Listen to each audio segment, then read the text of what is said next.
So now what do I do? Well, I guess there's only one thing. There's something I'd like to know. Are you real? Can you feel? Hi friends, I'm Prairie Vintage. My name's Linda. I'm an energy intuitive reader here on YouTube, and I use spirits, my intuition, the tarot to communicate energies to you guys, fabulous viewers. If you guys are new to this channel, welcome. I'm so glad that you guys found me. I hope that these readings resonate with you guys and that you guys subscribe. And for those of you guys who are returning, I'm so blessed to be here. I'm so grateful to do your reading yet again today. Today's reading is super exciting. We're looking at the person on your mind and what it is they like, dislike, and misunderstand about you. Okay, so 3 areas, if you will. We'll do an energy check just to make sure that you've tapped into the right pile in regards to how you feel about that person, or how you see that person, or about the connection between you and that person, however it comes through, so that you know that that pile is indeed yours, because it will be coming from their perspective, meaning this might be something that is untrue, obviously, because it's just their perspective. Okay, so it's a relative truth to them and has absolutely nothing to do with the objective truth in regards to who you are or what you're about. So don't let this reading upset you. It's to provide insight as to your dynamic between you and this person. Okay, so you should have a person in mind. Okay, if not, then this could definitely be, keep it open to how people in general see you. Okay, or even just your relationship with yourself. There could be a high self and a, like a subconscious self, and then like the way you're consciously engaged with yourself. So keep it open. All right. But I do intend on this being someone that you have in mind, and we will be doing a pick a card reading with these 4 options. And we'll be using these decks right here, and we'll be using the Anagram Oracle to sort of do the energy check. And we'll be using the Love Oracle and the General Oracle for today's reading. I'll put a link right here to the tarot deck flip-throughs so you guys can take a look at these decks if you're interested. And then we will get into your reading. I will see you guys shortly.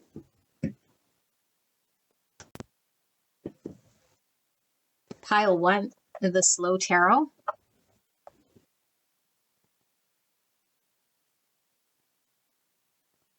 Pile number 2, the Phantom Wise Tarot.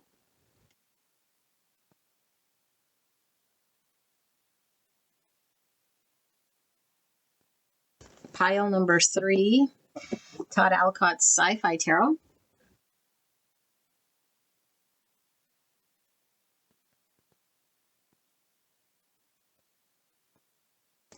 Option number 4, the Sacred She Tarot.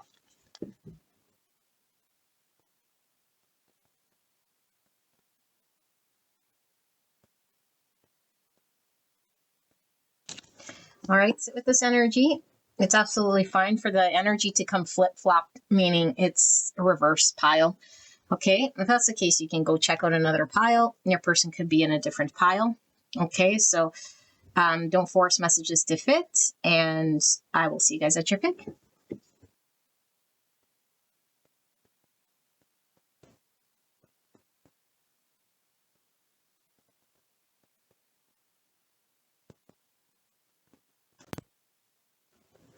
Gorgeous angel. Pile number 1. You guys picked the Slow Tarot, and we're looking at the person on your mind and what it is that this person likes about you and what they dislike, and then what might be misunderstood or that they're not understanding about you. Okay, so keep in mind this is their perspective. All right, so we'll use the tarot for that, but before we do that, let's do an energy check just to make sure you've tapped into the right pile. Okay, and so this will be most likely either how you're seeing this person, how you're feeling about this person, or about the connection with this person. Okay, so kind of keep that open, but this part should resonate.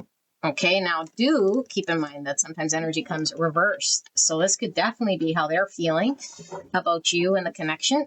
And then the back end, it being like your own, what you like, what you dislike, and what you misunderstand about this person. Okay, if it's crisscrossed, I can't help it. I just ask Spirit to show me what Spirit wants to show, however it comes through. Okay, so if you don't have anyone in mind, this could definitely be just in general how people see you, okay, or a higher version of self versus the way you're seeing yourself, you know, through your human eyes, if you will.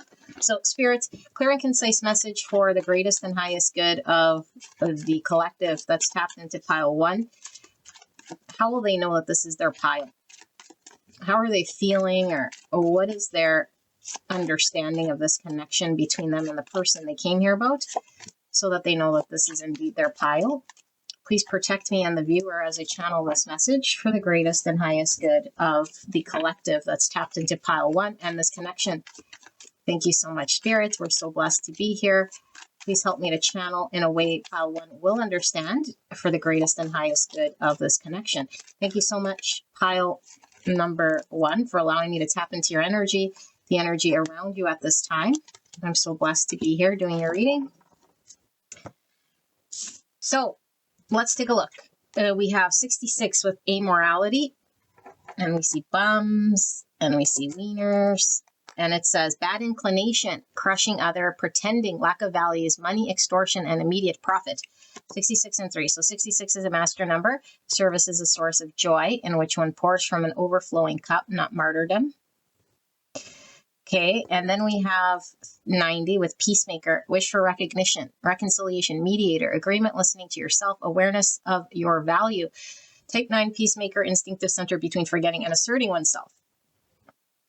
Integration growth level. Okay, another 3 here and a 9. And then we have 31 and 4, introjection, artistic sublimation, identification, inclusion, absorption, incorporation, and internalization. Type 4, the individualist emotional center between lack and abundance. We have 53 and 8, lust. Oh my goodness, lots going on here. Notice. Lust, sleeping around, debauchery, libertism, pornography, sexual pleasures, taking advantage of. Type 8, the challenger instinctive center between strength and weakness. Oh my.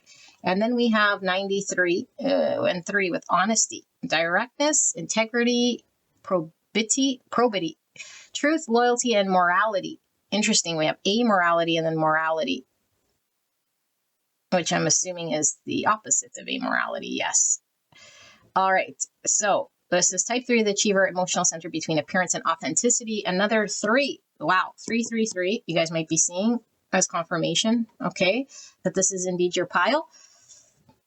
And then we have 35 and 8 with protection, sense of honor, supporter, strength, helper, defender, assistance. Type 8, the challenger, instinctive center between strength and weakness.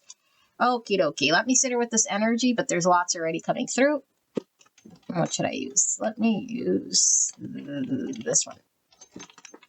All right.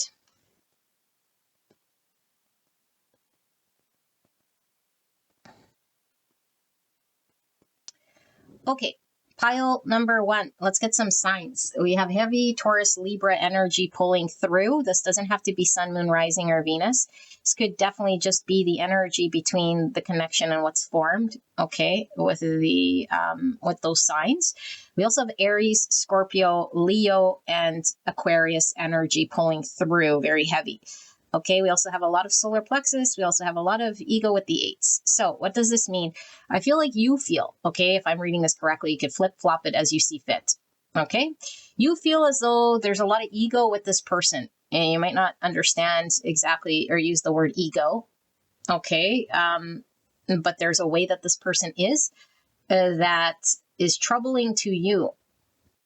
Okay, and over here it's talking about sleeping around, pornography, sexual pleasures. This could be literally, okay, or this could just be gluttonous sort of energies where this person is a little bit seeking thrills, immediate gratification, sex, drugs, and rock and roll.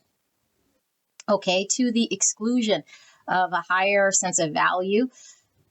And this is troublesome because I do feel like you might take a lot of this stuff and you internalize a lot of this stuff. Now, does this mean that you're wrong and that's your fault? No. Okay, I think you know this, but I feel like you can't help but internalize a lot of what's going on with this person because I do feel like you feel very emotionally connected to this person. And you also feel a sense, I don't want to use the word duty. But there's almost like with this peacemaker here, it's like, I want this person to see the light or see beyond their ego or their devilish ways, you know? It's like you want harmony between you and this person, first and foremost, but harmony would be something that would have to align to your values. And so it's like, I don't just want to be harmonious and accept this person's debauchery, you know, but it's at the same time, it's like, I want to be in this person's world. And there's something within you that's like, it's sort of a push-pull dynamic, because I feel like your emotions and your love and your desire to be of service and be someone here who could support this person. Okay, so this definitely could be a very, either it's a family member or a very deep spiritual connection, where it's like, I cannot abandon this person because I see beyond their actions and what they're doing here, and that they're not seeing that this is maybe an action that they're doing that's not in their highest good or aligned with their truest form, because their truest form is something that might be of more value or more greatness than just squandering their energy. So this definitely could be someone who's uncommittal, who might disappoint you, you know, by their actions on the surface here, and somebody who might be, just lacking this value that you are wanting them to incorporate here, you know. And so I do feel like, I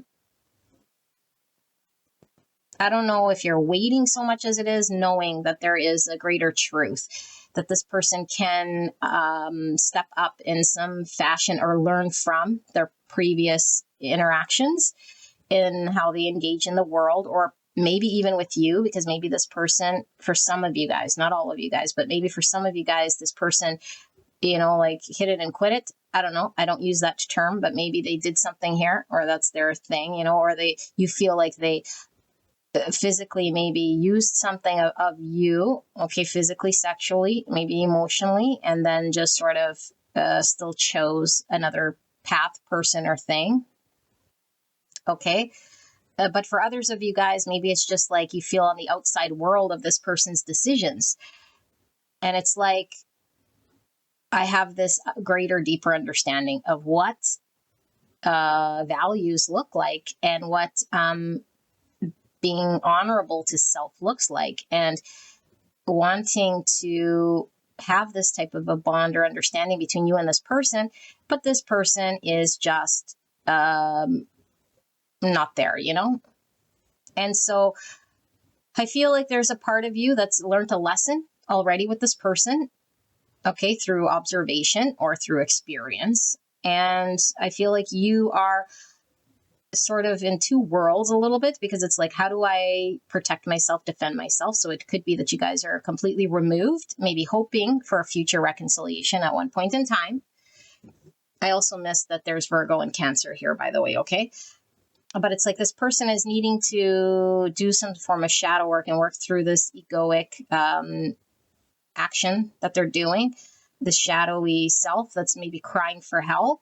And so it's like, I want to be here to, you know, like support this person, but at the same time, at what extent? Because I think you don't want to lose yourself. You don't want to lose your values. You don't want to lose the greater truth. And it's like, but you also know that it might be useless in some way to sort of breathe the truth of what you feel is more aligned with greater truth into this person if they're not willing to see it or ready to see it or accept it.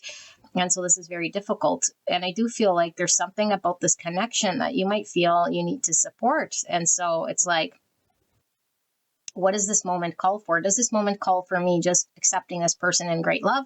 Does this moment call for me to pull away and protect myself from this person's debauchery? And so you might have blocked this person. Or does this moment require me to do whatever it is here in the best interest of this connection without losing myself? And I think this is the big lesson on your side, is like not losing self, because I feel like maybe we tried, you know, like tried to be something here so that we could impact this connection or the situation, and might have had to learn the hard way that it maybe didn't change this person, or maybe it created suffering for us in some way, or maybe it reflected something back at us. And now I feel like there's this working through having to, like really sit with self and see what it is that's more aligned with your great truth,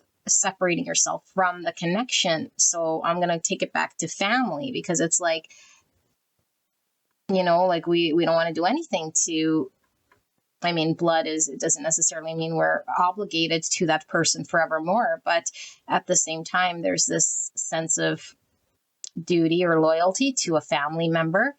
But then it's like, where do I draw the line to cut this person off if I need to, and learn that boundary really at the end of the day. So if this sounds very specific, but this is the energy, if it's not this isn't your reading or your pile, okay? Now, like I said, it could be very extreme, like I said, with this lost and the sleeping around, okay? Because it could be more on the other end of the scale, like I said, of like someone who might have a vice or a bad addiction, or like does something here that's like, I want to say below them, but you see like a higher potential in this person, but it's like, it's something that they're breaking through and they can't see beyond this thing that's really getting in the way of this union, or this ability for you guys to find harmony and peace and be understood. Because you don't feel like you're part of this person's world or that world, and it's like, what is this world? Like, this world isn't even, it's like something that's misaligned here completely, okay? So I do feel this is a lesson of unconditional love, 100%, okay? And it could be something absolutely with a lot of potential and abundance here with this Empress energy, but this is about self-love. And I feel like it's twofold, because I feel like you're learning your Empress energy despite what your gender is, okay? I'm talking energy.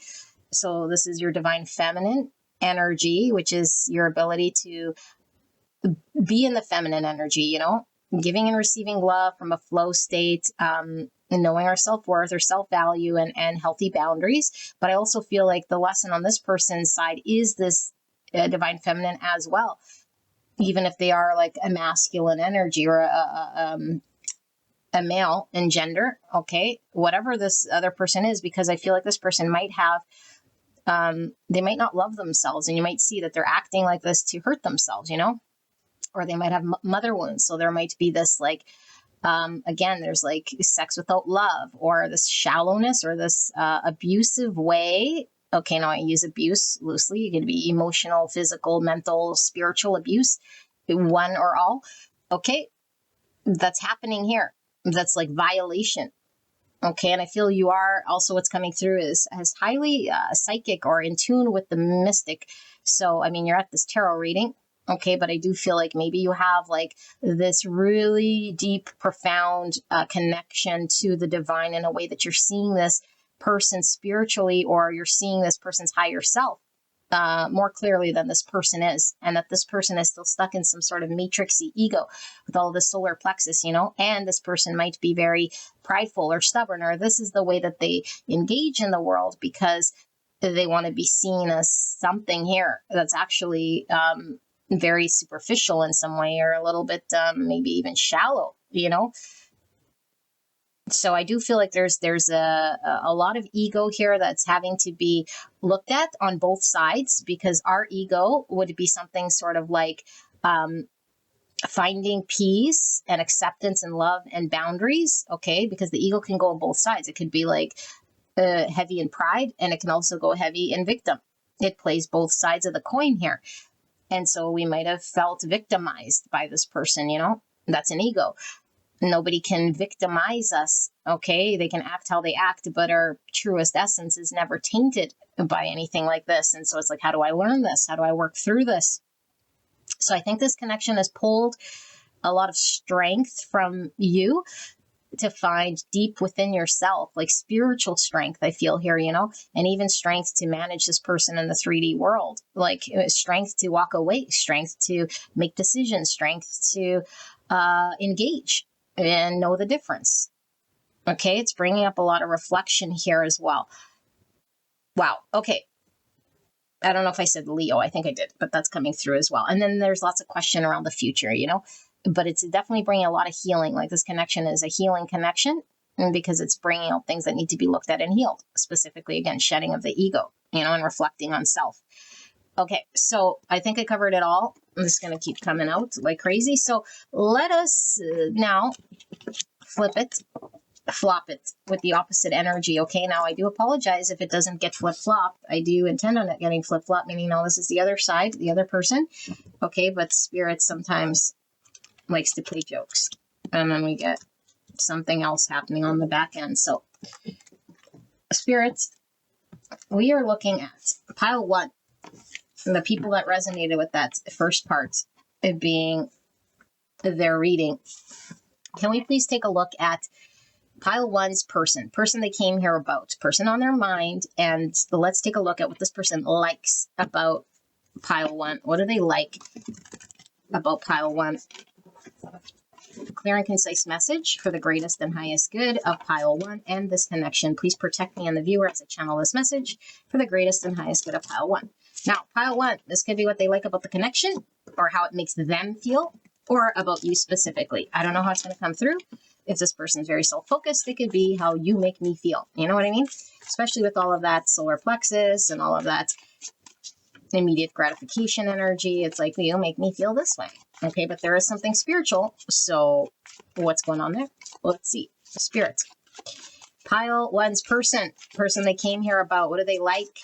What is it that they're drawn to in pile 1 specifically? All right. 5 of Swords. They like being a thorn in your side, don't they?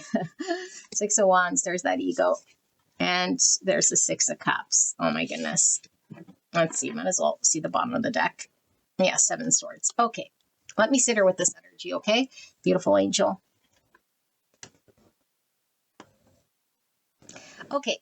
Pile number 1. It's very cohesive. Okay. This person has the soul recognition here. It's definitely a deep spiritual connection. Okay. Very deep. They remember you. You bring out an innocence. There's something within you that's really, really connecting to this person that feels like home. Okay. This feeling of innocent love, feeling like home and feeling safe is something that this person has a difficult time connecting to in their world, which is why all of this debauchery and stuff, okay? And so when they encounter you or engage with you or involve themselves with you, now this still could be a family member, okay? Because I did say family member, but it doesn't have to be. I think for a lot of you guys, it's just love and a spiritual connection, okay? That goes beyond familial. And so this energy here is like, well, the minute they're introduced to you, it's like it's felt. There's nothing they could run away or hide from, you know? And it's like you see through this person's soul with your energy, and it's like it feels uncomfortable. It feels so uncomfortable for this person because that part of themselves that you connect to, they don't recognize in themselves. They've been suppressing or denying or lying to themselves that it exists. Why would anyone do this? Because when we have trauma and when we have certain ways of engagement to protect ourselves from getting hurt, okay, which means either I experience a big loss or I just have abandonment wounds, I have parental wounds, I have a way of myself, of how I protect myself, and then someone comes along and just sort of can see through that facade.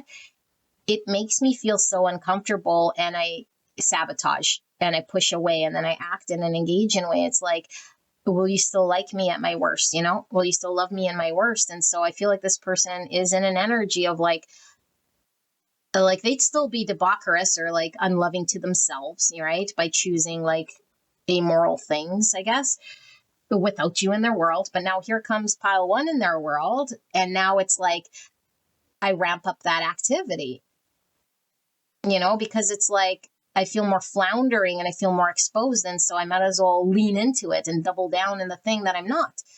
And so if you're around this person, it's like showing you this version of them that's really not them, hoping that the disguise is now even more thick, you know, that you don't see it. But it's like, you're like, no, I'm already connected to you. So what do they like about you is they like that they have this, because who wouldn't like feeling like home and warmth? And innocence. Like this is the purest form of love, unconditional love here.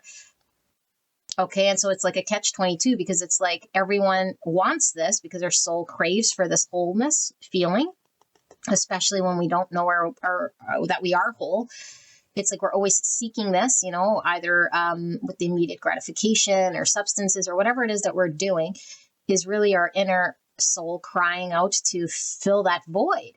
And you just give this energy off of filling the void for them, which they got to find on their own, by the way. But in your presence, this is what I feel. And so the tornness is, I do want to feel this. So I want to be in your presence. But at the same time, I sabotage this and I act unruly in the 3D.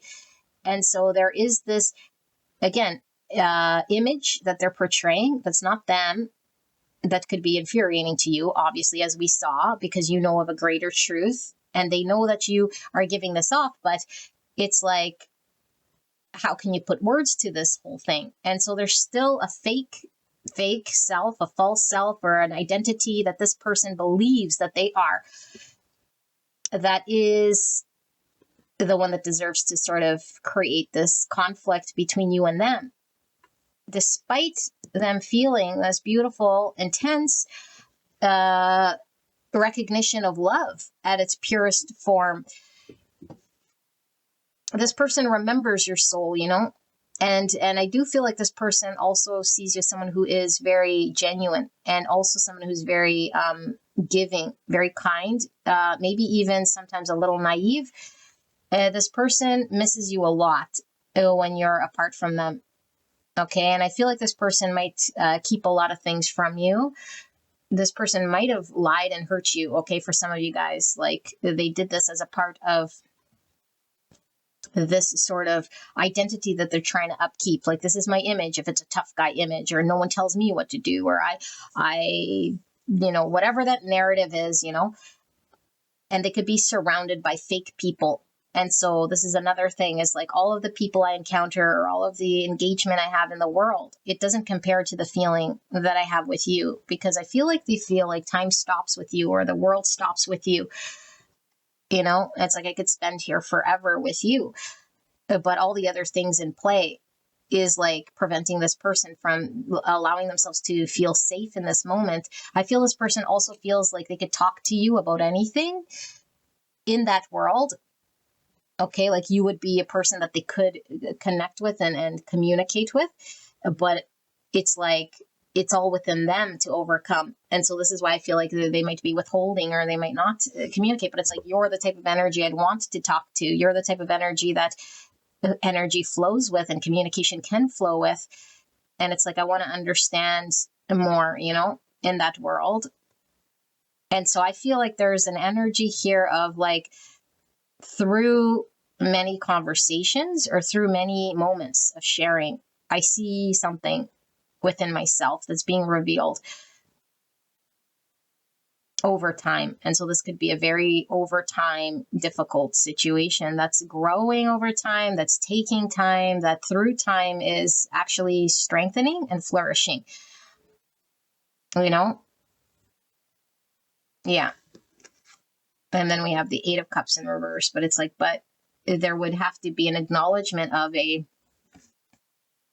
leaving a world that's unfulfilling in that emotional realm that you provide, in order for there to then be a coming together, a reconciliation, or just like the souls uniting again between you and this person. Also feel for some of you guys, you're having a very difficult time just cutting this person off and no longer engaging with this person. I feel like you're going through an emotional hostage sort of situation here, like feeling like emotionally I'm very tied to this person despite all this energy, and it's like difficult to break away or walk away or just like pretend this person doesn't exist, especially after feeling this. It's like, I miss them, I want to reconcile with them, I miss my conversations or just spending time with them.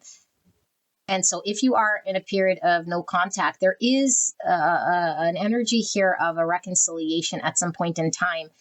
Okay, now I don't know that this person would be fully healed or not, but I do feel like this person wants to get there, whatever wanting to get there looks like for them, or however long it takes, I don't know. And I think there is a recognition here that this person has been very challenging to you and has created her to you. Okay, I do feel this is a divinely guided relationship as well. And I also feel like there is something, again, very healing about this connection, okay, for both of you guys. And so I feel like this person could certainly still be in the two worlds here, okay, and lying to themselves. All right, so that was deep. Now let's take a look at what it is that they don't like about you, okay? It could certainly be that you're highlighting this part of themselves that they'd rather ignore. But let's see. Spirits, for pile number 2, person they came here about, what do they not like about pile 1? What are they challenged with the most when it comes to pile 1? Clear and concise message for the greatest and highest good of this connection. What is pile 1's person challenged with the most when it comes to this connection, or how they see pile 1's energy? What they dislike? Thank you, Spirit, for this message. And thank you so much, pile number 1, for allowing me to channel your energy today. So we have the Empress in reverse. Okay. Taurus Libra energy coming through again. The 5 of Wands in reverse. And we have the Knight of Cups in reverse. Okay. And then at the bottom of the deck, we have the 9 of Coins. Okie dokie. Let me sit here with this energy.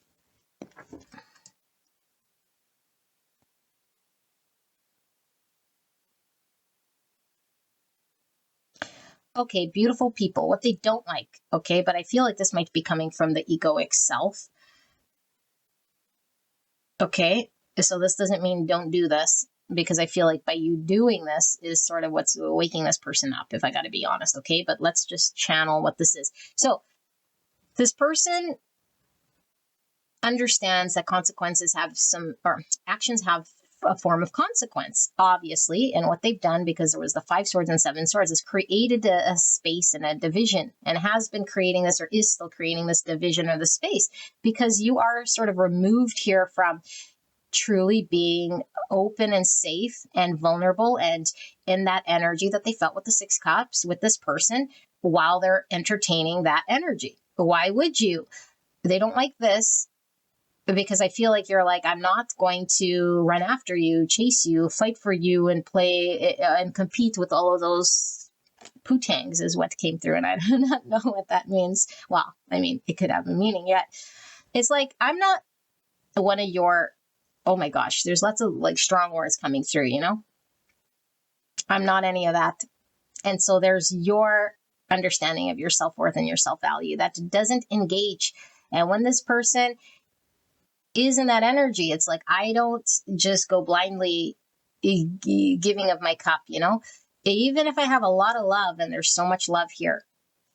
And I feel like maybe even if you're trying to connect to your boundary or your learning of your lessons and all of that stuff we talked about earlier in the energy check, it's like you still know that something doesn't feel right when I engage with you when you're in superficial behaviors. And so therefore I remove my energy.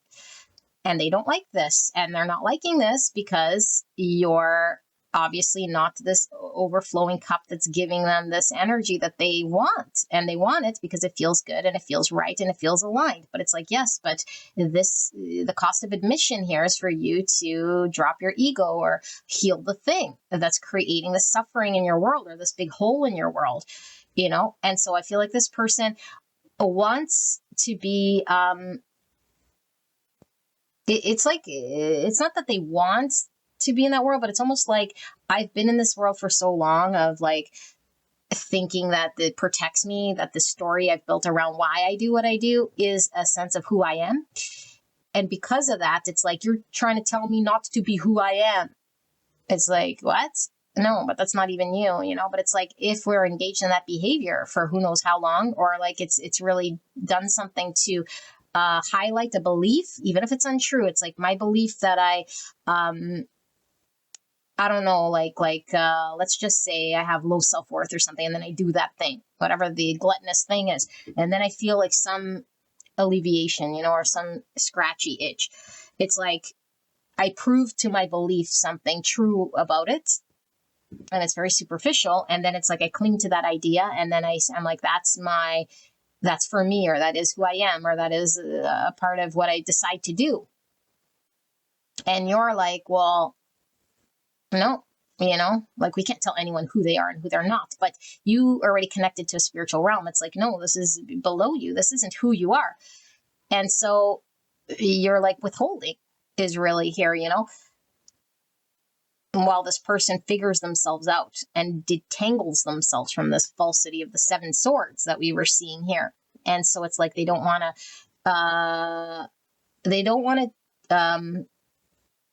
because it's like, when we have a choice between ourselves and like someone else and it's life or death, like most of the time, like the knee-jerk reaction is to choose yourself, of course, because it's life or death. It's like, whoa, like you're trying to save yourself. Like when you're on a plane and it's going down, like you're going to like, think of yourself. Of course, if you have children, maybe it brings out a different part of you. But I feel like this person is like life or death. It's me.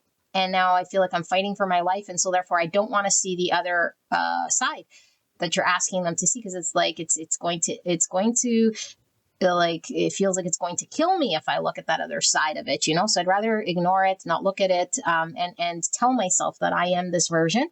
And you keep making it apparent to me by your energy that I'm not that person. It's like, but I don't want to see it. But you're like, it's like you have control over this person's energy in some way, and all they want to do is just be in ignorance and avoidance and not acknowledge and not look at it. And you're like, not that you're calling them or telling them to look at it, but your energy by saying, okay, I withhold, or okay, this beautiful thing can just go away, or you won't connect to it, or it's not an overflowing thing here. And then it's like, okay, the stubborn energy, I don't need to look at it anyway. And meanwhile, it's like, I don't know. And I do feel like this person might use like just trying to stay in your world or try to talk to you in some way, but there's something here about them thinking this is tied to their freedom or their independence in some way, but they're really actually not free because their traumas are dictating, okay, and their lack of wholeness and self is actually they're obviously not lacking in truth, right? But their perception or their belief in lack is what's creating this person's actions, and then them thinking that they're actually, free in some way. But it's like, no, those lack beliefs are the ones that are driving these actions. Okay, so 5 of Cups in reverse. Yeah, it's like this person feels a lot of shame and regret and disappointments, in their own world. But then it's like you highlight this for them. And then this energy makes them have to deal or look at consequences of actions. So now at some point you got to look at it, And so I think there's a prolonging, there's a delaying, there's maybe if I don't look at it, it doesn't exist, but it's still there and it's still existing. And your energy is still here as a potential and as a thing that's felt throbbing here. Boop, boop, boop, boop, boop, boop. Hello. Take a look at your high self. Take a look at this thing that you're needing to look at. And so this is the bond. Okay. And this is the energy that's felt, because it's like, remember, there's no such thing as time. Time is only felt when we're in the 3D meat suit here. And so this is throbbing and felt on a level that is requiring this person to heal and address this wound. Okay. And I'm sure that there's things on your end that are also being highlighted. Okay, so we're going to look at what this person misunderstands, but I got to turn the air on because I'm dying of heat. I'll be right back. Okay, Angel, the air was on. It's just really hot in here. So Taurus, Libra, if I didn't mention, I just saw 3 swords there. So lots of suffering, lots of heartache, lots of healing that needs to be done. Okay, probably on both sides. And this is probably bringing up a lot of pain on both sides previous to this connection, but also together there's a lot of 3 swords. Betrayal, separation. A lot of you guys might be in separation. It does feel like for some of you guys, this person could have ghosted, or just it's this big fat distance between you guys, So let's take a look at what they misunderstand or they're not getting about you, or just, what they misunderstand, don't understand, or not getting about you for this connection. Clear and concise message for the greatest and highest good of pile number 1, Spirit. We're so blessed to be here. Thank you so much, pile 1, for letting me read this energy. I'm so blessed to be here doing your reading. Pile 1's person, what is their misunderstanding about pile 1 specifically and this connection? What do they not understand or having a difficult time wrapping their mind around? Thank you, Spirit, for this message. So, Three of Coins. How can I work with you in the 3D? So if we're seeing this, there is a thought of a better time, a way that they can collaborate, a way they can heal, because this is my counseling card as well. It's like, how do we push through and persevere through what we need to in order to come together to create something in the 3D? So there's a higher understanding as well that there is supposed to be something birthed in the 3D. A relationship, a family, a child, a marriage, a business, a union of sorts that could create something we couldn't on our own. Something I'm being called to create here in the 3D that I couldn't on my own is tied to you. How do I do this? I don't know how to do this. I'm perplexed, And because there's all that other stuff I got to fucking deal with, and I'm looking to the side and I'm not looking at that. So it's like, I can't just jump to creating this with you without resolving and healing the things. It's like, I want to be debaucherous. Okay, it's not even a want. It's like, I am debaucherous, and doing all those things, but I want to work with you. Okay, well, that's not how it works. So the Four of Coins, yeah, and I have a hard time letting go, because remember, we're seeing that Eight of Cups in reverse. It's like we have to leave the debaucherous ways and let go of that thing. But it's like, when the shadow is choosing it, when the subconscious is hurt and it's acting in that way, like on auto program, it's like something that needs to be looked at, because the Four of Pentacles, okay, Four Coins, is a lack mindset. It is the energy of, all that I have is all that I can attain, but it's like, no, that's very limited. We're looking from the finite mind. And we have to question that we're not the finite mind, okay, and that what are doing there isn't the limitation of who we are. And so this could sound something like, this is all I'm worthy of anyway, And it's like, once I change that or shift that or whatever, it's like, then I'm exposed to something that I already don't feel worthy of. And then I've sort of betrayed myself or let go of something that I'm already identified with or connected to. It doesn't mean I like it, okay, because it's maybe the devil I know, but it's like the limited mind is choosing that thing. And so this person's held back, okay, and it's like, how can I be a 3 pentacle if I'm in a 4? I can't be in a 4, because this energy is a block. It's like gripping and hanging on or too held back. And this is the opposite, and being open, open to giving and receiving, collaborating. This is, I hang on to what's mine, I take and I keep. Take and keep is opposite of giving and receiving. 2 polarities here, okay? So they don't understand it because it needs to be like understood on a deep level. Why am I holding and keeping? Because there's a lack mindset, there's a scarcity mindset. Why? Because there's a hurt here. I'm answering their questions. Obviously, they don't know this. They just know what they're experiencing, which is a lack, which is not the full abundance. Some of you guys might be in Canada here, because I am seeing, even though I don't know if they're Canadian coins, but I'm seeing Canadian coins. I'm also seeing this person's material connection, meaning like it doesn't have to be like finances so much as it is, again, this 3D world, sex, drugs, rock and roll. It seems very superficial. That could be a major turnoff, I mean, they just got to get beyond this. Hangman. And so what they don't understand here is the enlightened perspective of a higher view of their greater potential needs to be understood by them in order for them to deal with their 4 pentacle so that they can show up. This is the thing they're working through and still don't understand. Again, very spiritual here. And I feel like it's happening, again, very slowly, because I feel like they're going to have to do a complete sort of 180 on those beliefs, or a 180 on like the belief, so that they can act differently. And so again, this person might still be uncommitted, might still be working in this world in some way, and this is keeping them sort of held back. This is keeping them in that world and not able to show up for you. Okay, Pisces energy. And then we have Temperance in reverse. So all about healing, all about integration, okay, and showing up for you. Like I said, giving and receiving. Temperance, 2 cups. If we're going to make the cake, that's the synergy, the third thing, the baby, the child, the relationship, the business, whatever the third thing is, it's going to take you and me. You and me. And if I'm like this, okay, like something else rather than on your sort of level, then we create something different. If I'm like this, then we create something different. If I'm like this, then we create something different. So this, the factor, okay, which is them, has to be in some form of an energy in order to create the thing that you're supposed to create. If anything is missing, so for example, I have to be, like I say, you're the egg and I'm the flour, and we make the bread, okay? If you're the egg and I'm the vinegar, we're no longer making bread. If you're the egg and I'm gasoline, we're no longer making bread. And so what am I? If I truly am flour in my high self, I have to understand this thing. And then I can show up and be the other side of the equation. And then we can come together.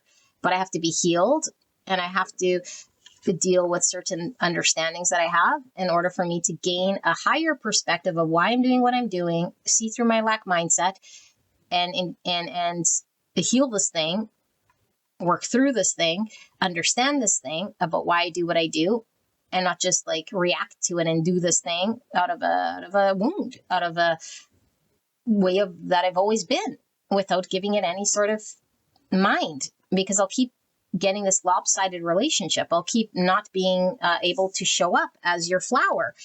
And then I can't create this thing that I'm being called to do in the 3D world. And I'm still held back here, still living the world of nothingness, nothingness. I mean, it's all material and it's dead end and it's not fulfilling and it doesn't connect to me. Very superficial. Yeah. Anyway, pile number 1. This is your reading, okay? I hope this resonated in some way and it helps you in some way. Okay. My heart goes out to you. This is very difficult, very challenging. Okay. I love you very much. And I will see you at the next one. Bye-bye. Hello, gorgeous angel pile number 2. You guys picked the Phantom Wise Tarot. And we are going to look at the person on your mind and what it is that this person likes about you, what they dislike, and then what they misunderstand, okay, about you or this connection with you. If you don't have a person in mind, then this could be just in general, okay, like general perceptions of you, and take it as it resonates for you, okay? But I do intend on it being someone you came here about. So we'll do an energy check first with these cards so that you know you tapped into the right pile, okay? And do keep in mind it could be flipped, meaning this first part could certainly be how your person is seeing or feeling about you in the connection, and then this other part be reversed, okay? But let's ask Spirit for pile 2, specifically, the person they came here about. How do they feel, or how are they going to know that this is their pile? The Spirit, clear and concise message for the greatest and highest good of pile number 2. Clear and concise message. Thank you so much, pile 2, for allowing me to tap into your energy, the energy around you at this time. How will pile 2 know that this is indeed their pile, the person they came here about? How are they feeling about this person and this connection? Thank you, Spirit. Please protect me and the viewer as I channel this message for the greatest and highest good of this connection. Thank you so much, pile 2, for being here and allowing me to channel for you. Pile number 2, person they came here about. How will they know that this is their pile? Alrighty, let's take a look. So 73 and 1. Difficult event, stress level, platonic love, chest relationship, lack of sensuality, tenderness, desireless, idolized love, emotional connection, type 1, the perfectionist, instinctive center between control and letting go. All right, and then we have loyalty, 33, family preservation, commitment, fidelity, reliability, dedication, rules, obedience, type 6, the loyalist, thinking center between mistrust and trust. Okay, 33 is a master number, reproduction, creativity, humor, Christ consciousness, joy, and harmony. All right, and then we have 5, the wise person, reasonable, mature, aware, elder, thoughtful, enlightened. Type 5, the observer, thinking center between interior and exterior, with character, ego level. Okay, and then we have withdrawal, 80. 8 and 5, mentalization, conspiracy, isolation, pullback, disinvestment, and aggressiveness. Type 8, the challenger, instinctive center between strength and weakness. And then we have 94 and 4, equanimity, depth of feelings, detachment, calmness, sensitivity, stabilized mood, and emotional mastery. And it's this type 4, the individualist, emotional center between lack and abundance.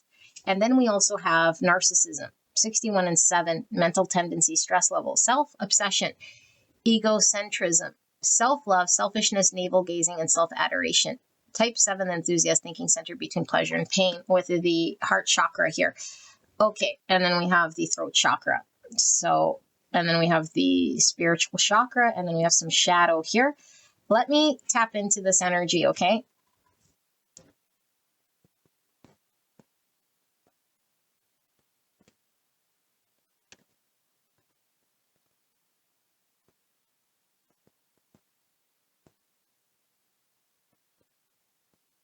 Okay, pile number 2.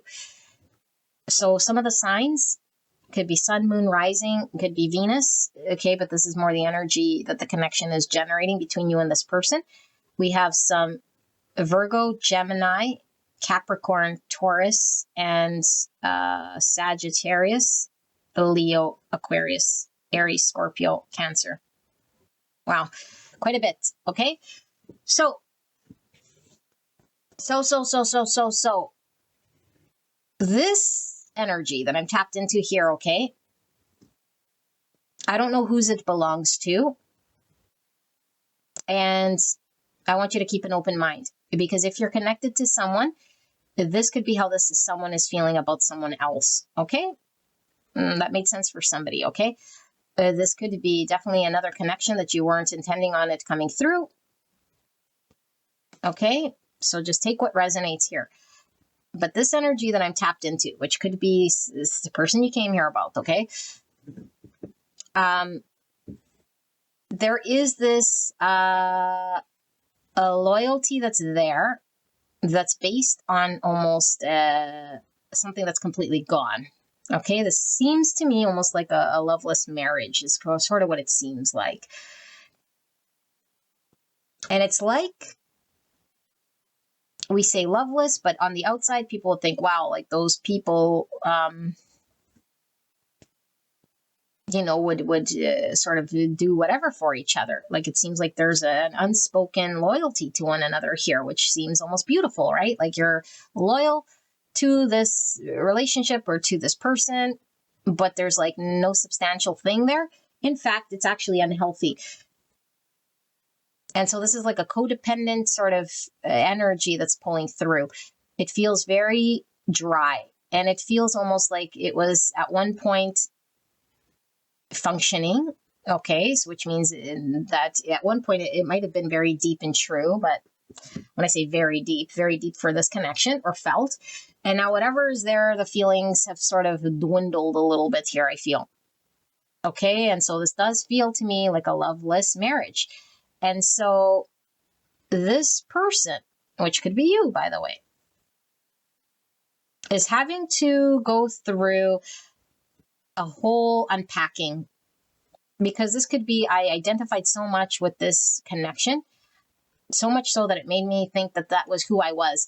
And now I can't tell my face from my ass, okay? Or like, I can't unpeel myself, or no, pull my thread separate from this in which I experienced with this person.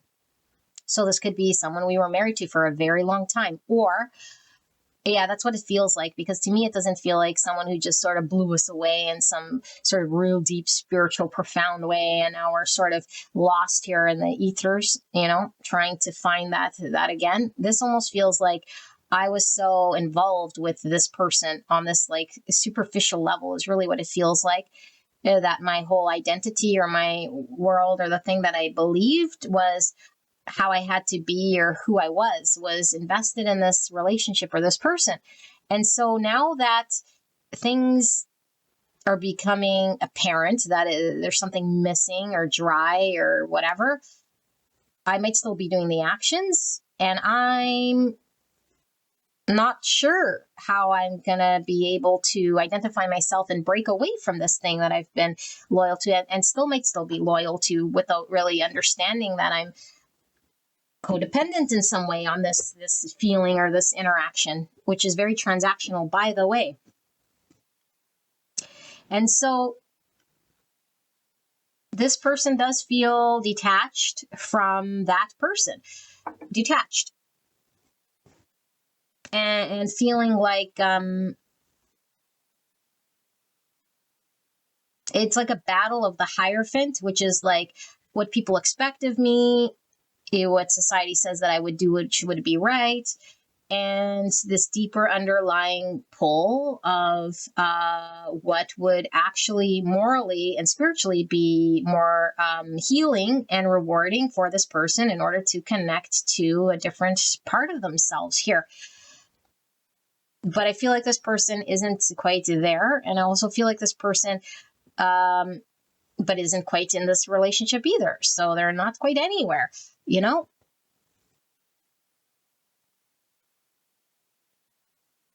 And so I'm not quite sure how this narcissism fits in, because we all have narcissistic tendencies.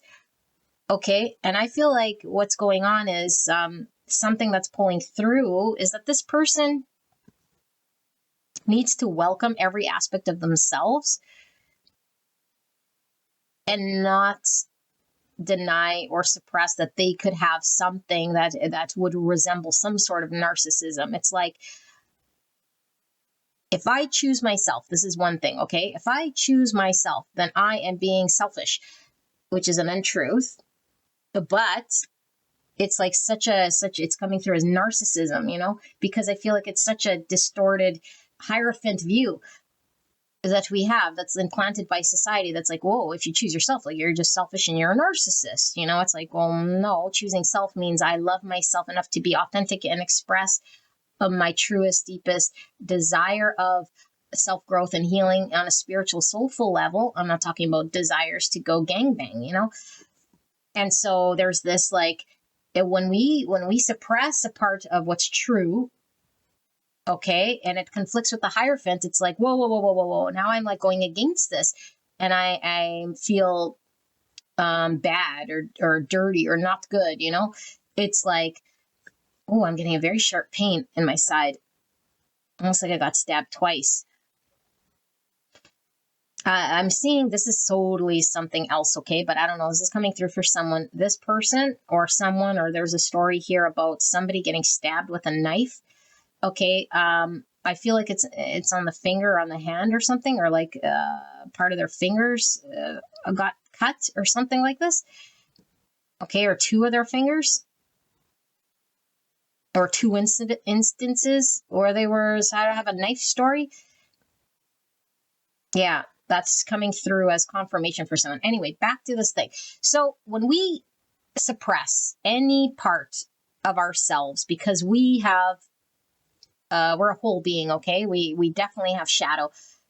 The moment we sort of say, I'm not like this, or I don't have that, and we sort of attach to a Hierophant story, which, by the way, is all man-made. It's dogmas and indoctrinations and beliefs and trying to fit with society and how we think we should be because it's been beat into us, and that's our upbringing.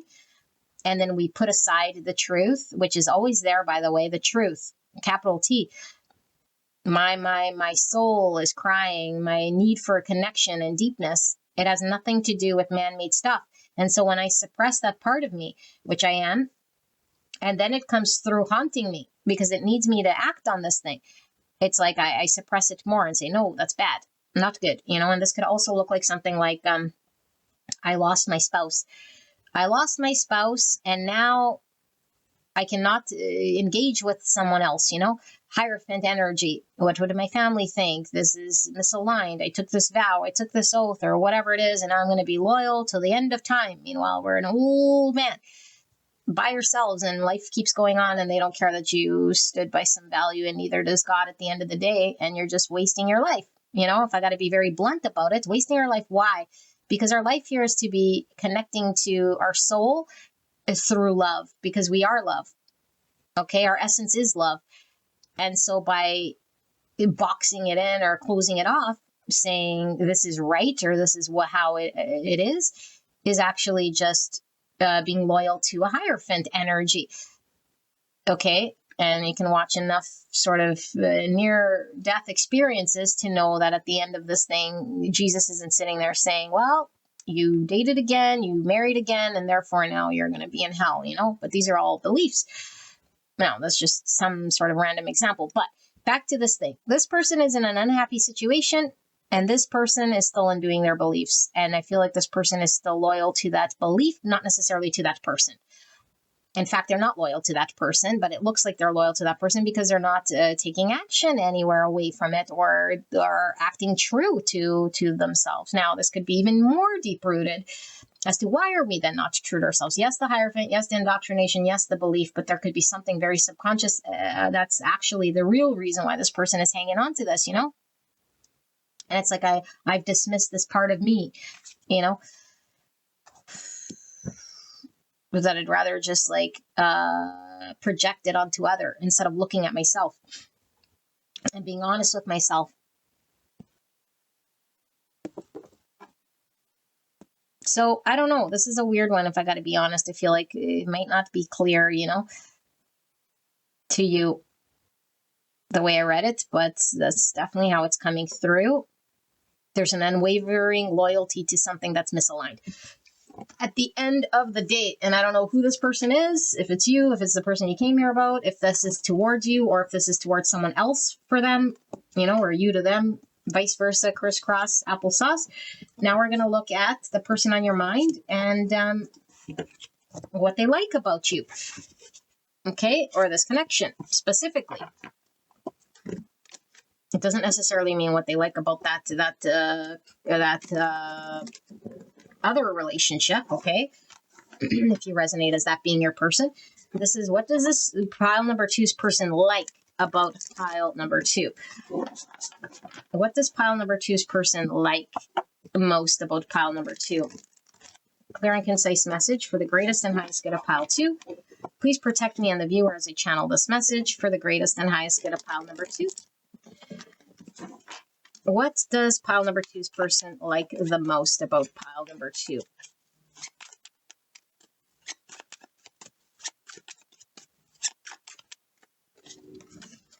We have the Wheel of Fortune in reverse, and we have the Queen of Swords in reverse, and we have the Two of Pentacles in reverse, and at the bottom of the deck, we have the Four of Pentacles. Weird. And then we have Six of Wands under that. Okay, let me tap into this whole thing.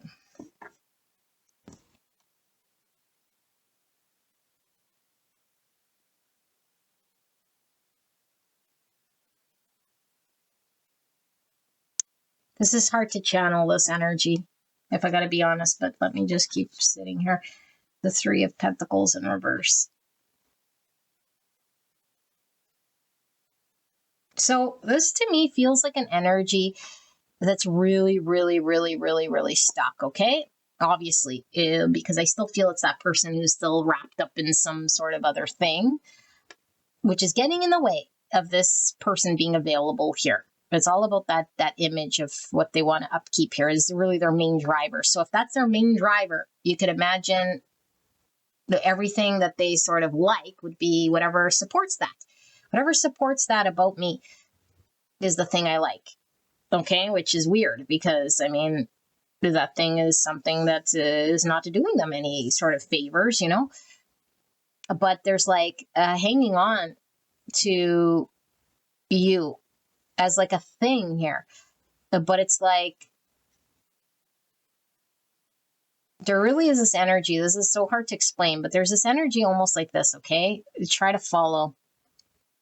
It doesn't make sense to me, but it's like the idea of you and the fact that you exist is something I'll hang on to.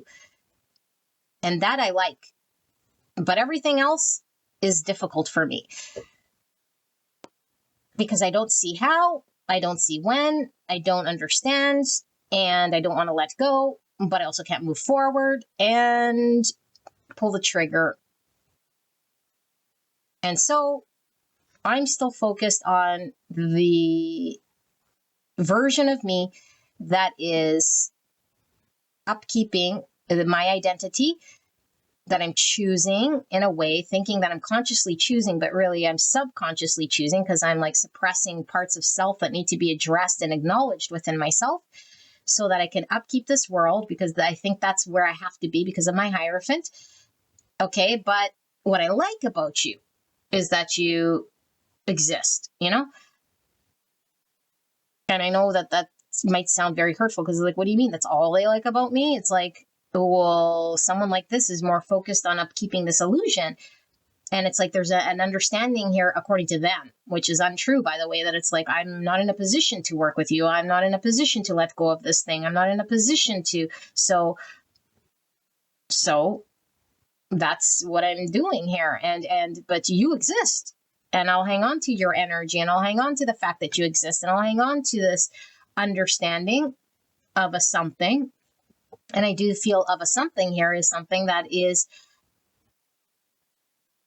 fated, meant to happen. So it's like I was fated to meet you. But beyond that, I don't understand anything. And I haven't learned or seen or understood what I can do with it or what I can do with you. And I'm not giving you any information, or there's no clarity for you.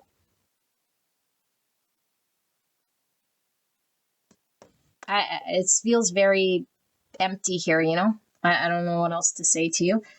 There's a Hierophant underneath it all. Because let's just say, okay, this is an analogy that I'll use. But let's just say you represent a vacation spot that someone really wants to go to, like Hawaii, okay? You represent Hawaii. And then I have a fear of flying. And someone's like, yeah, this plane is actually, you know, like one of those planes that sometimes has troubles, but for the most part, it's okay. And you're like, what do you mean? They're like, you got to get on the plane to go to Hawaii.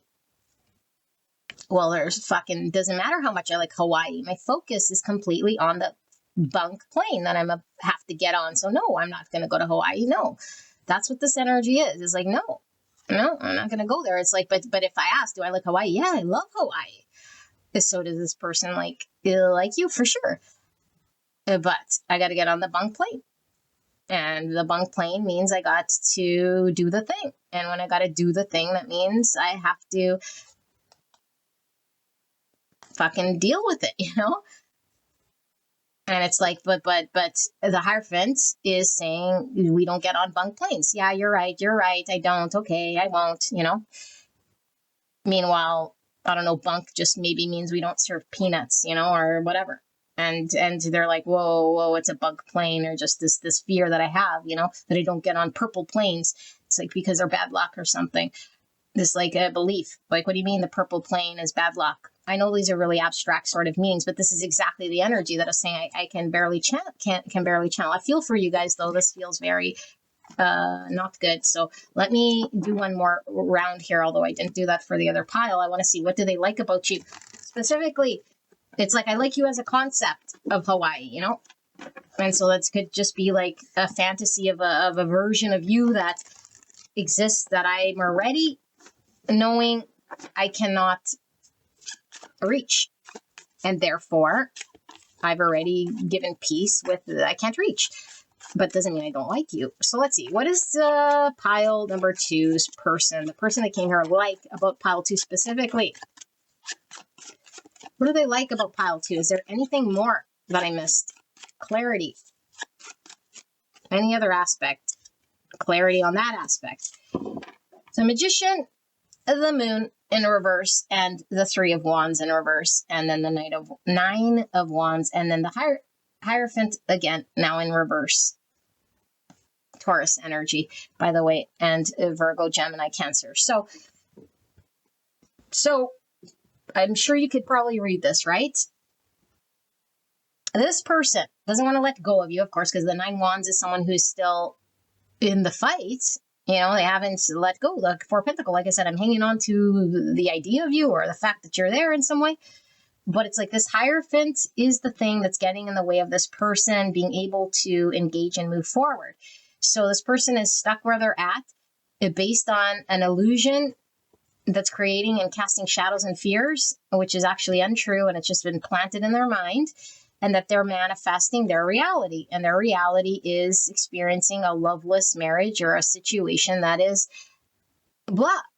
And they're the only ones that can, like I said, like take action or make different decisions or get on the purple plane. But to get on it, they have to see that purple planes aren't necessarily bad, and that there's just a belief and a fear and a something that's preventing them from moving forward.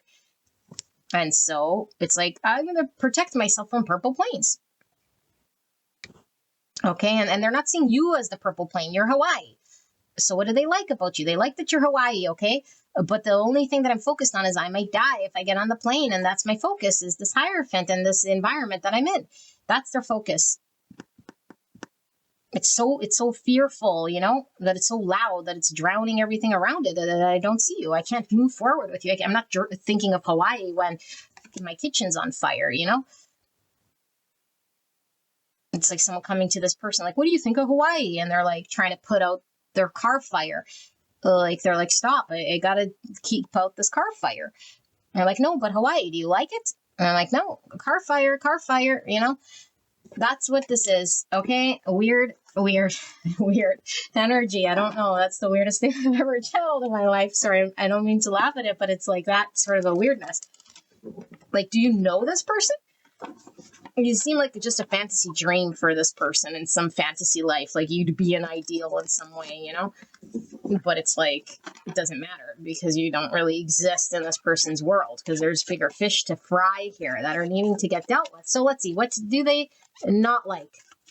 What do they not like about pile number 2? What does pile 2's person not like? What is it that they're most challenged with when it comes to pile number 2 specifically? What are they most challenged by or challenged with when it comes to pile 2 and this connection?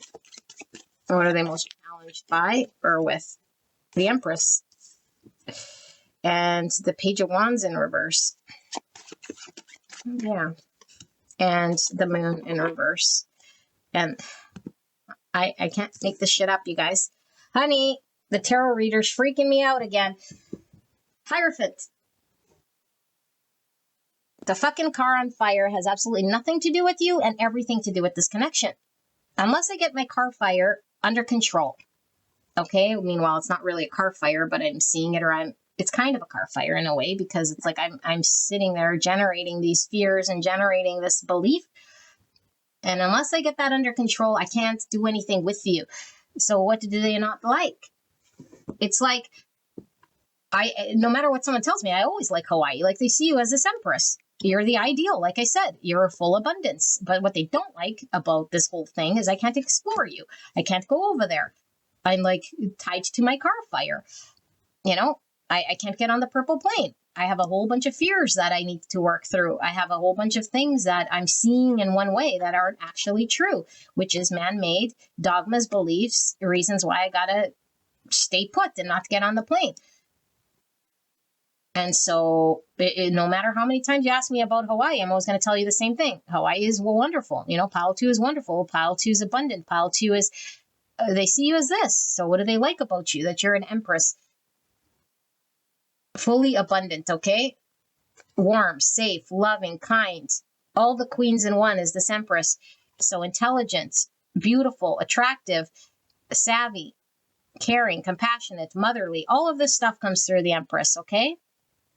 And it's like, shit, but I can't go into that world. I can't even take a plane to Hawaii to go there, you know? I don't like this. I don't understand how, and I can't navigate through my fear, and I'm totally paying homage to this Hierophant world that I believe to be very true and that I got to stay in. Okie dokie. So now let's take a look at what they misunderstand. I would say they're misunderstanding the fucking Hierophant, but let's see. What are they misunderstanding about you and this connection? What does pile number 2 misunderstand? Have a hard time wrapping their mind around when it comes to pile 2 and this connection. What is their misunderstanding about pile 2 and this connection? What is pile 2's person's misunderstanding? We have the King of Swords. So we have Gemini, Libra, Aquarius. Pile 2's person's misunderstanding about this connection, or what it is they misunderstand about pile 2. The Nine of Pentacles. And the Queen of Cups. Better not be Hierophant. Okay. Queen of Cups in reverse. So Cancer, Scorpio, Pisces. And then we have the Four of Swords in reverse. But I don't read bottom of the deck reverse, although it doesn't really matter so much as the energy. Okay, I'm in 10 cups under that. So let me sit here with this energy. What do they misunderstand?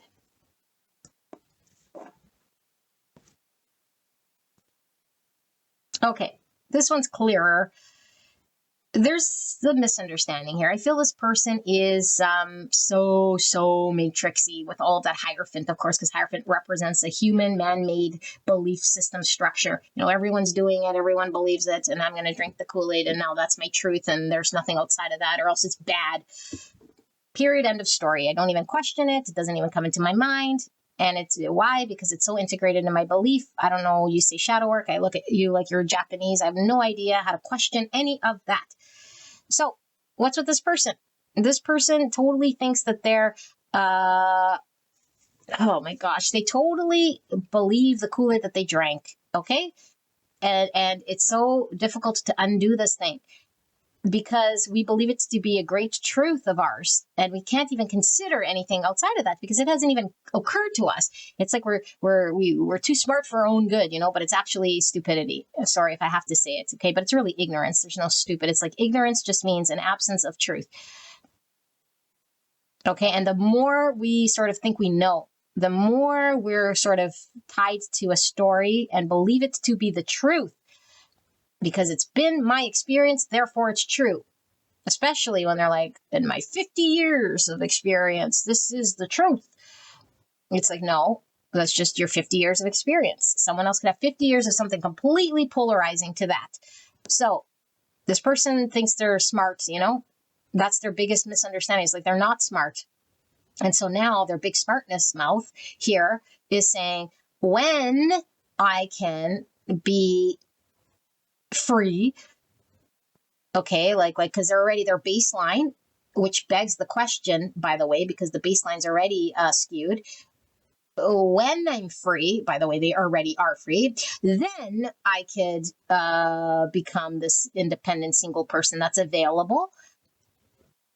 Okay, and what they're misunderstanding is that their opportunity of sharing and bonding with this thing, you and this relationship and experience, it wouldn't actually not be available at that point in time, because the whole point of this whole fucking thing is that this person's supposed to be connecting to a heart space, understanding what unconditional love looks like, challenge the Hierophant, get out of their mind, make themselves available, and then follow their heart and experience this. Okay, and so there's this potential that's there, and then this person's like so clued out that it's like the misunderstanding is that they think that they have it all under control in some way, you know, that this is how it's going to go. And so I believe it, but I say it begs the question, and that means I'm already from the basis of some misunderstanding.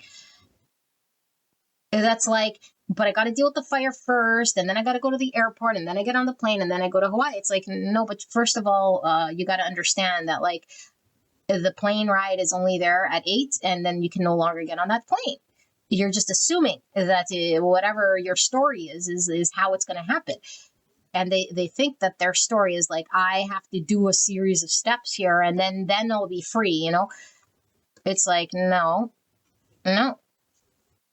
But I do feel like this person does see the potential, and it's like felt and understood that there's this thing that's absolutely divine with the Empress at 10 cups, but it's all pie in the sky. It really is a pie in the sky. Now, they're not saying it's pie in the sky and therefore nothing. But what they're doing is this beautiful thing is so beautiful. But I'm dealing with some illusion here, and I will be here until it's resolved. And meanwhile, the great truth that they're not seeing is that this beautiful thing is like the thing that they're needing to deal with now and address and acknowledge. And this is the thing that will align them to this, not dealing with the other thing.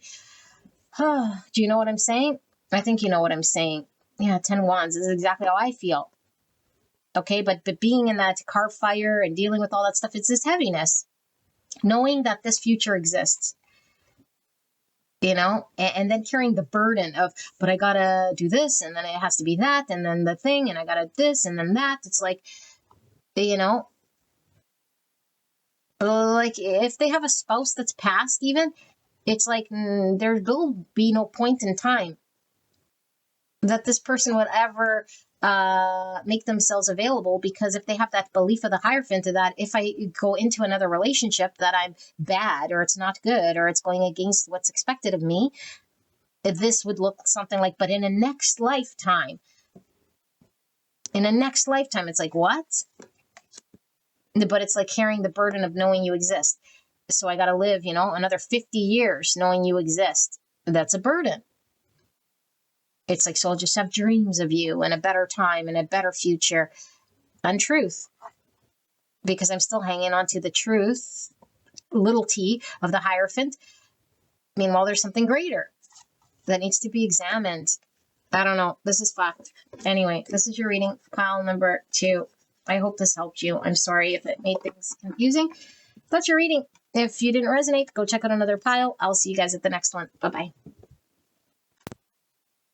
Hello, pile number 3. You guys picked Todd Alcott's Sci-Fi Tarot.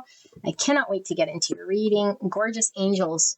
We are looking at person you came here about. If you don't have someone specific, then this could certainly be in general. What people like about you and what they don't like about you or what they're challenged by, and then what it is that they misunderstand, okay, about you or the connection. I do intend on it being the person you came here about, though, okay? So just apply it to your situation. We'll use the tarot for that, but before we get into that, we're going to make sure that this is your pile. So, Spirit, for pile number 3, clear and concise message for the greatest and highest good of pile 3. How will they know that this is their pile? How are they feeling? What are they experiencing in this connection between them and the person they came here about? Clear and concise message for the greatest and highest good of pile number 3. Thank you so much, pile 3, for allowing me to tap into your energy, the energy around you at this time. I'm so blessed to be here doing your reading. How will you know that this is indeed your pile, your person? Now, please keep in mind it could be reversed. And if this is how the person on your mind is sort of seeing the connection and feeling, this will be flipped, okay? Meaning how what you like, what you don't like, and your misunderstanding, okay? So keep an open mind, clear and concise message for pile 3. I feel that one, and I feel that one. And what it is that they're feeling or how it is that I don't know about this one now. That's weird. I'm going to put that there. That is weird. Never had that second guessing that is right. Okay. That's very weird. Very, very weird. Okay.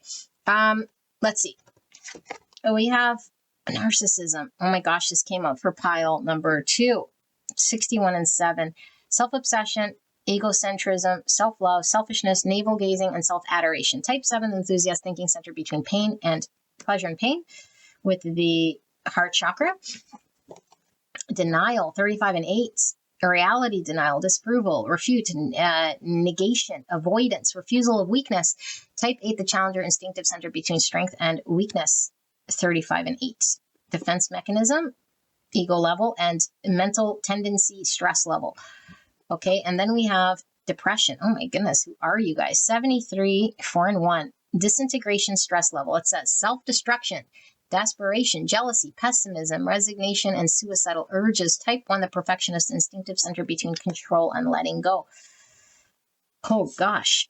And then we have learning, 23 and 5, workshop, library, study, school, education, and university. Type 5, the observer thinking center between interior and exterior. And we have this throat chakra. Okay, that's authentic self-expression. 23 and 5, it's his place and activity, ego level. Okay, and then we have righteousness, 28 and 1, moral values, integrity, respect, rigor, honesty, and reliability. Type 1, the perfectionist instinctive center between control and letting go. Just got 2 like that, relationship skill, ego level. And then we have shame, 55 and 1, fundamental injury, stress level, embarrassment, repentance, indignity, scruples, discomfort, feeling of inferiority. Type 1, the perfectionist instinctive center between control and letting go with 1. Well, lots of control and need to let go. 55 is a master number. Okay, change is the only constant. Divinely orchestrated change. And then let's see what I put on the side here. Physical activity. 26, place and activity. 8, physical effort. Competition, sports club, tournament, active leisure, and body occupancy. Type 8, the challenger instinctive center between strength and weakness. That's very interesting. I don't know why that's separate. Okay, well, I'll channel and we'll see. Okay, Give me a moment here to tap into this energy.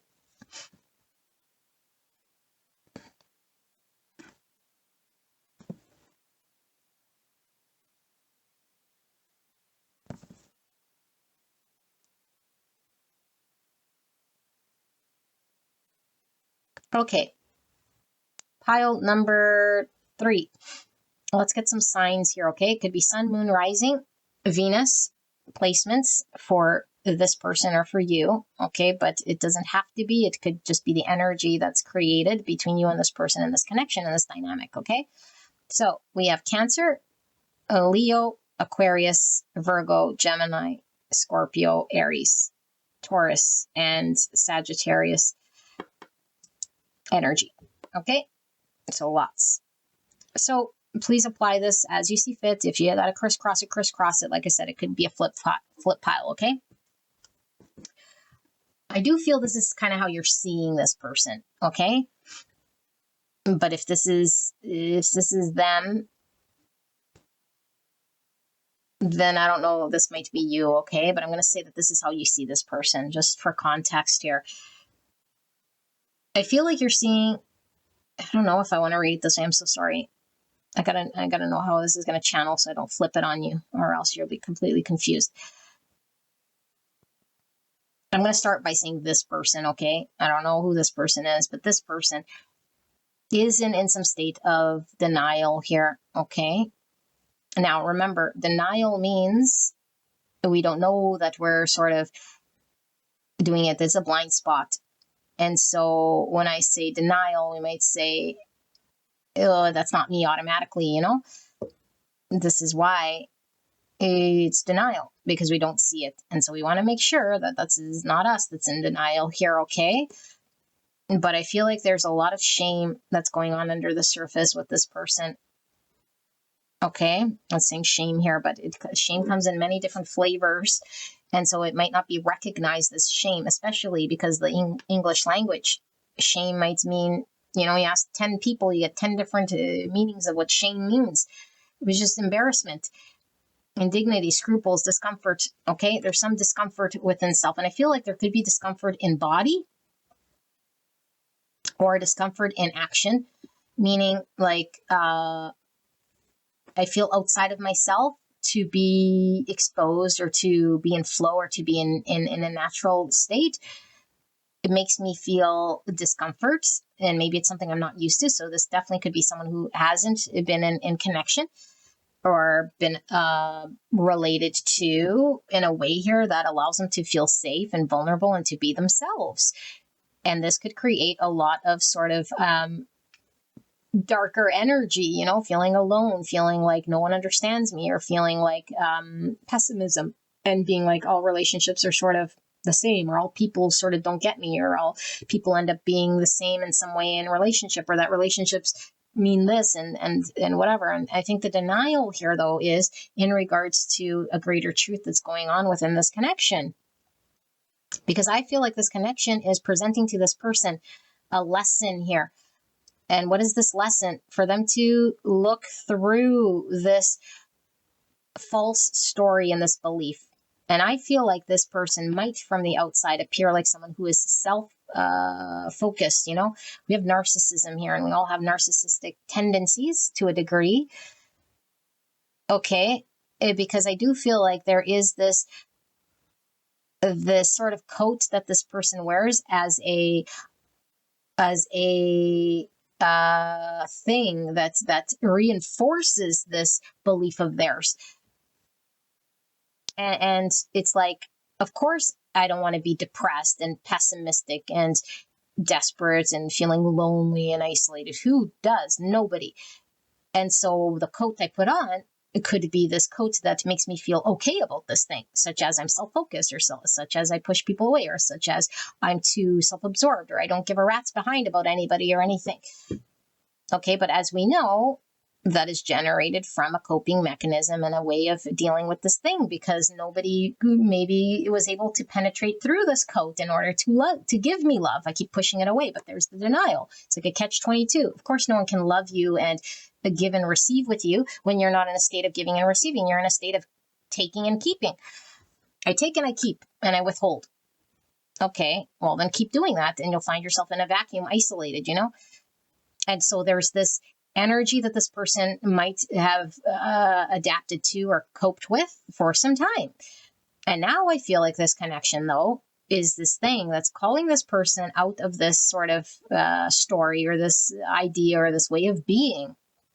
That the only way for them to see through this denial, the only way for them to dig into this discomfort, okay, that's really rooted in some form of shame. Okay, like I said, many flavors, some form of discomfort within bonding or connecting or trusting. That this person is being called out.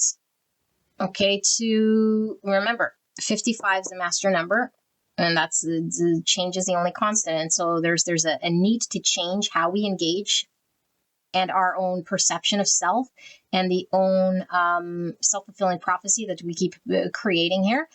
And the only way to do this is through engagement and through the discomfort and through the participation of something that we might have been pushing away or thinking that we could do without because it was discomforting.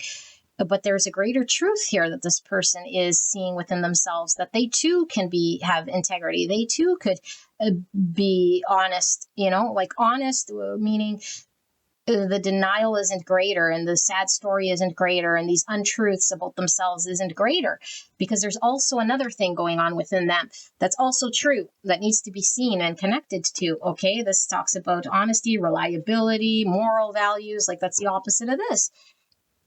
It's like if I believe myself to be in one way, that means I'm shunning the other part of me that might be the mirror or the flip.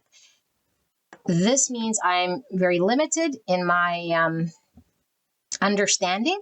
And when I create any sort of limitation, I box out all that other stuff, but it doesn't mean it doesn't exist, especially when it's still in our energy body. That means it's just fragmented. I don't connect to my reliability. I don't connect to my honesty. I don't connect to that, And it's not because I am anything other than have a denial and a belief that is more in a habitual way leaning towards the unhealthy version of me, because that's the coat that I've been wearing for self-preservation or for justification of this thing. And the only reason why I would do this, because again, I don't want to be depressed or left out or any of this stuff. I don't. But what it does do is it does give me some form of a something rather than having a nothing. At least I could love myself. At least I could make up the story. At least I could be in this victimized mentality and then have something to hang on to, something that feels better than nothing, And so this person, though, could be gone through, maybe when you met them, or maybe is fighting through some state of a depression, despite what's going on in the outside, this coat, because I do feel like this person might be wearing a coat that is very untrue to the deepness of who this person truly is beyond that, And so you might have experienced from this person, like, I'm the only thing that matters here. And this story of mine and this thing that I'm trying to convince myself of is the only thing that would warrant any effort or energy, because God forbid if I give any energy or effort to anything else, it's going to shatter this illusion that I'm not this narcissist or that I'm not this thing. Obviously, they wouldn't call themselves a narcissist, but it's like anything that puts any energy towards the other part of me that is fragmented, then the truth will be seen. And then I'll feel like, then I'll have to deal with my pains and I'll have to deal with the discomfort. And I'd rather not see it, because it's too painful to go there. So this person might have experienced a lot of pain, like growing up or just in a relationship or in a connection where they just fragmented. And when I say fragmented, it's like, it's what goes in our shadow. Oh, we cut a part of ourselves off so we don't have to see with it, deal with it, or whatever. And then we convince ourselves in some way that we're not like this, or that's not a part of who I am, because it created some form of a suffering here. And we believe it, but it doesn't go anywhere. It's just shunned and shamed and suppressed into this cellar of darkness within us, wanting to be seen and loved and expressed and coddled and acknowledged and expressed. And so there's this expression of this person that wants to come out, of course. But it's like this person would be like, shh, I'm going to cover it up with this coat. Do not come out. I'm uncomfortable with you.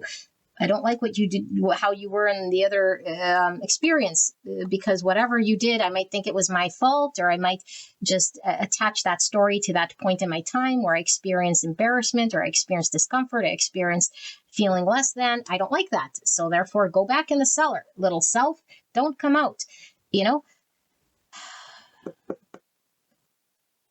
So this is big lesson learnings through this connection. And this person's learnings and lessons is really about a reflection of them. And so you might be this big fat freaking mirror for this person. And the only way for us to tap into greater truths, the pure self. I feel this person's on a journey of finding their truest self, okay, with this white, which is the pure self, the true self, the authentic self, whatever you want to call it, this white. And the only way to get there, because truth and love are synonymous here, is through the heart space, which is unconditional love. And so I feel like there's an unconditional love here. Okay, that's felt. Although, if you ask this person, I don't know that they're going to be speaking about this in a way that's like openly and comfortable, but it doesn't mean it's not felt. And it doesn't mean that this person, it's definitely something here that's brewing for sure. And it's generating an authenticity within this person to break through the barrier of this coat and see the fragmented parts of self. Okay. And also, I don't know, I think this code is very tough, righteousness, narcissism. It's like, they might fight. This is how I am. This is who I am, and blah, blah, blah, blah, blah. Like I said, but it's like the more they convince themselves and you and the outside world that is really them, it's like, now I feel more protected. But it's like, no, but we're just upkeeping this part of self that then thinks it needs to deserve to be removed from the world and feeling less than. I feel like this person compares themselves a lot to the world or other people. And then they see themselves as inferior, less than, not good enough, incapable, unsuccessful. I'm like the opposite, And so because I don't want to be a loser, okay, and I don't use those words, but I don't want to be a loser, and I don't want to just wear that coat because there's no fun in that.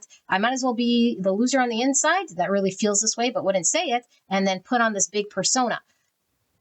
And this persona can look like many different ways. I don't give a fuck about anyone, or I just care about myself, or I'm like totally focused and absorbing myself in my own habits or my own hobbies or my own things. And I steamroll over everybody and anything, It's like, look at me, look at the power I have. So now who's the weakling now, Yeah, that's very not good. But, oh my gosh, today's readings. Let me now flip it over to, okay, if you resonate with that, we're going to look at, I'm getting this massive head rush right now.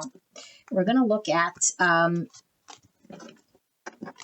how this person, what it is that they like about you and this connection. Okay, and then we're going to look at what this person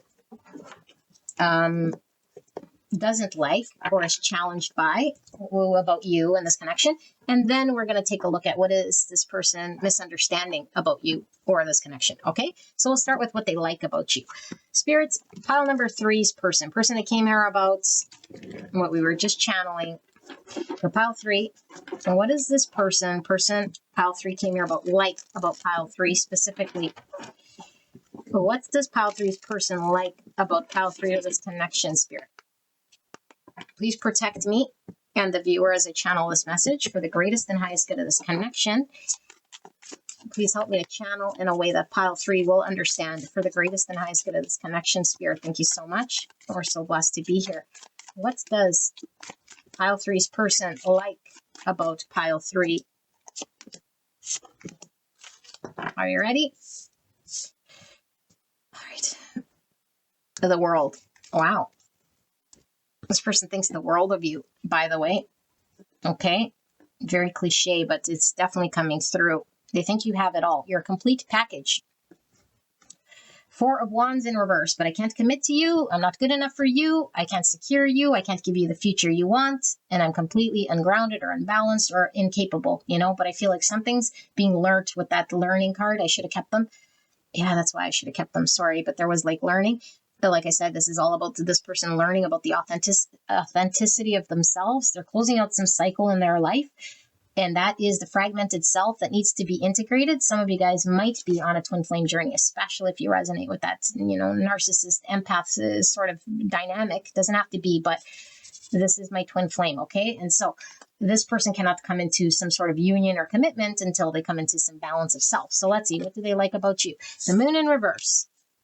The devil in reverse. I ain't surprised to see that. And the Knight of Swords in reverse. So beautiful angel. As we saw, the person you're dealing with, which I do feel is the person you're dealing with, which was that narcissist type energy. And I don't call people narcissists, but when we're in that energy, nothing outside of that energy actually sort of exists, right? Because we're the center, we're the eye, we're the world, and nothing outside of me sort of exists.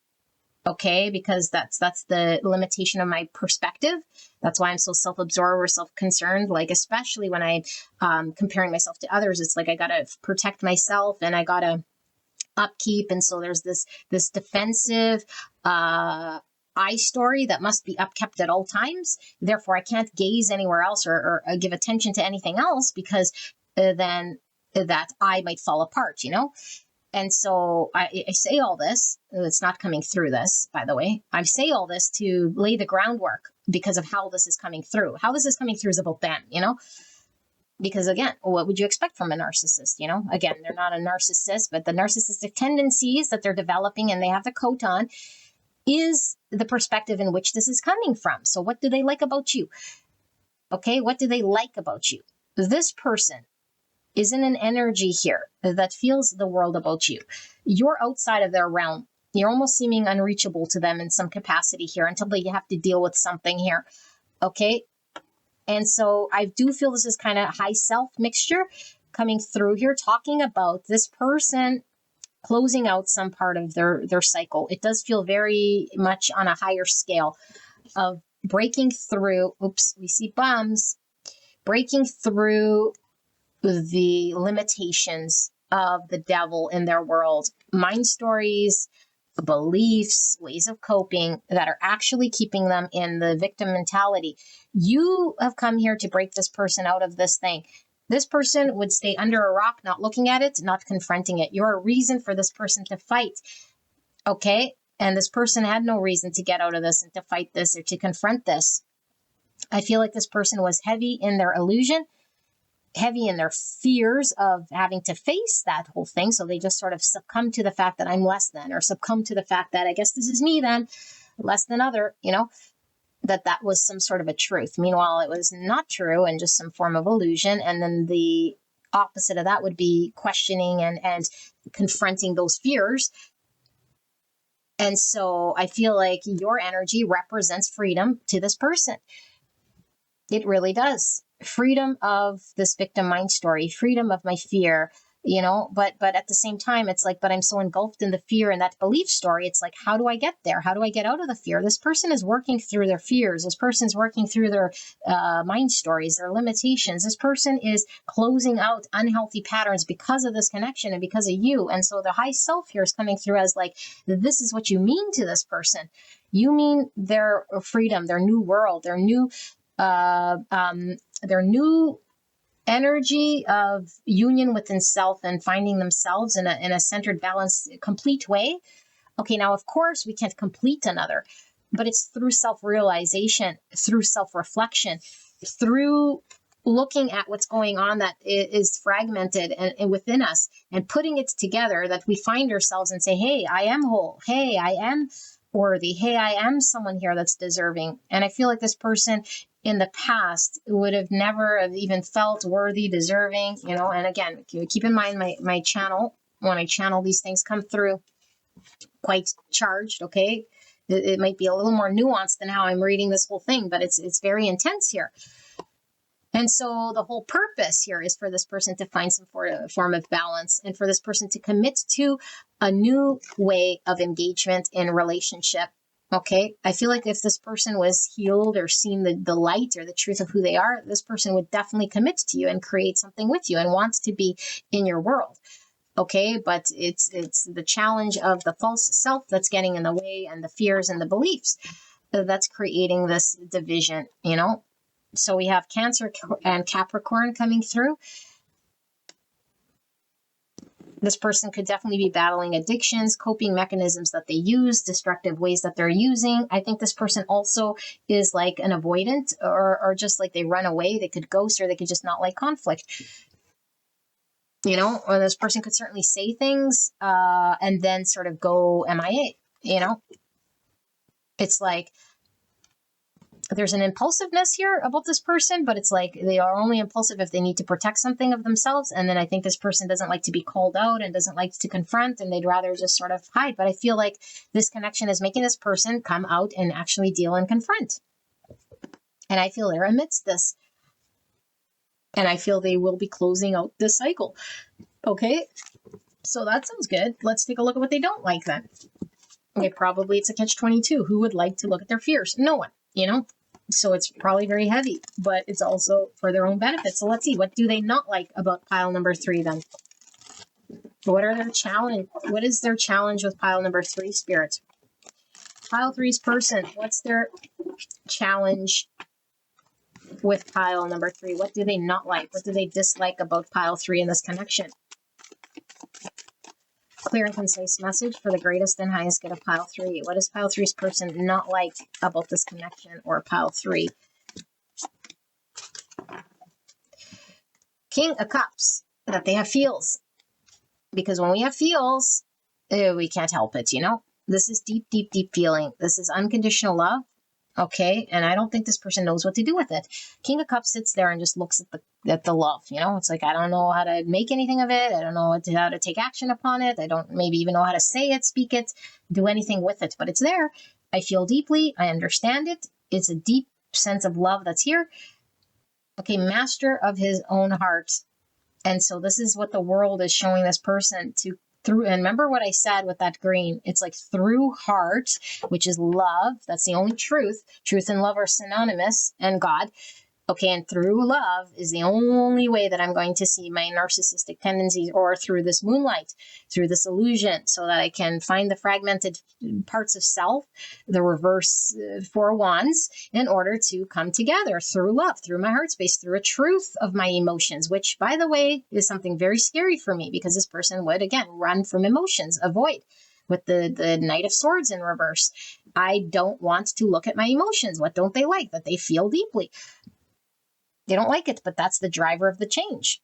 Without this love, I would not change. Without the love I feel for you, it wouldn't drive me to do anything except for sit there and keep wearing that narcissistic coat. Okay, Hermit in reverse, know thyself. So I didn't want to see myself truly, deeply among the stars. I had no hope. This is really sad, you know? They had no concept of what a future could be for them, and they just gave up on it. Like there was no hope of a happy sort of future of love for them, and they accepted that. There's no hope. It's not going to happen. So I might as well just do the thing, you know, whatever it looks like in this moment that feels decent, better than just sitting there crying in the corner because I'm done crying or whatever, or done doing that, you know. But it's like, no, you're not. You're not done doing that. You still need to process it through the proper channel.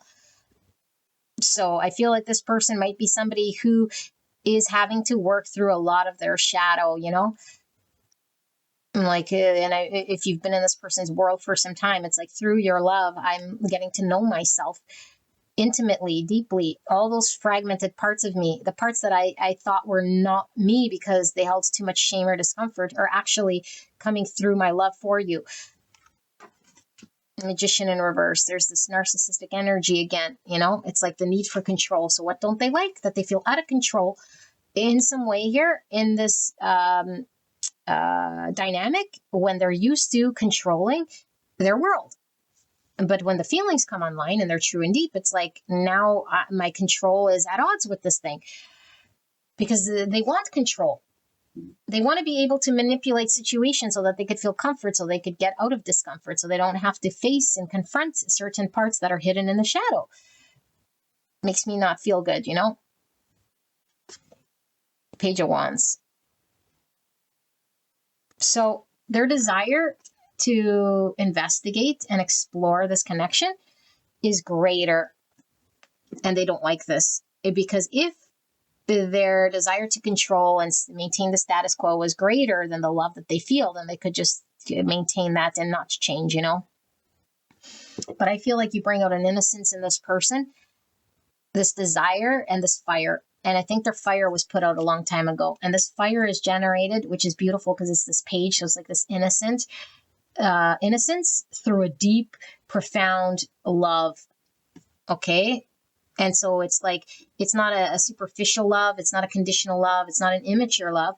It's a deep, deep, unconditional love that I feel, that makes me feel like a child and brings a fire out in me so that I can explore this and explore self and maybe for the first time have hope for something greater for myself rather than the need to control and wear the narcissistic coat and be a dick and be whatever I am, you know, that version of me that I really thought would protect me, or that I really adopted in order for there to be better in my world, better than sitting there being alone. King of Pentacles, you're bringing out the best in this person. You really are here, you know. It's like there's a part of me that is solid and put together and reliable. Remember when we saw the shame card? I should have left those cards there. It said something about, I don't know, somewhere it said unreliable. Oh, here, I think it was in honesty. It said reliability or something. Anyway, that's part of this shadow. This person really felt like, and with the Four of Wands in reverse, like, I am not someone you could rely on. I am not someone who's good enough. I'm not somebody who is capable. I'm not someone who could build commitment. I'm not someone who's long-term material, with the star in reverse again. Okay, because I said among the stars, the star in reverse. Long term, I'm going to flounder or fail or not successful. And I'm not. Again, comparing. I don't have, I'm not, I can't be. And this is like ultimate solidness, you know, a solid person. This is this person's true nature.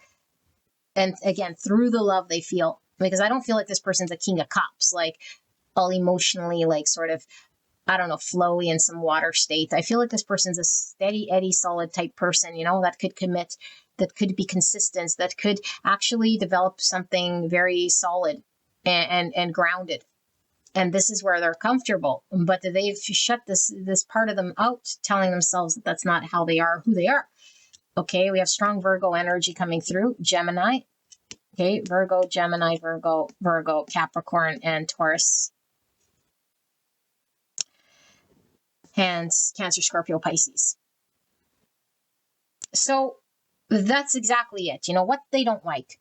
Because of this love is bringing the best out of me, which is also like the you know, right? Like the thing that they were trying to prevent. And so they don't like that. It's like, I feel out of control if I'm now having to adopt the thing that I was trying to protect myself from, because I'd rather just control my circumstance here.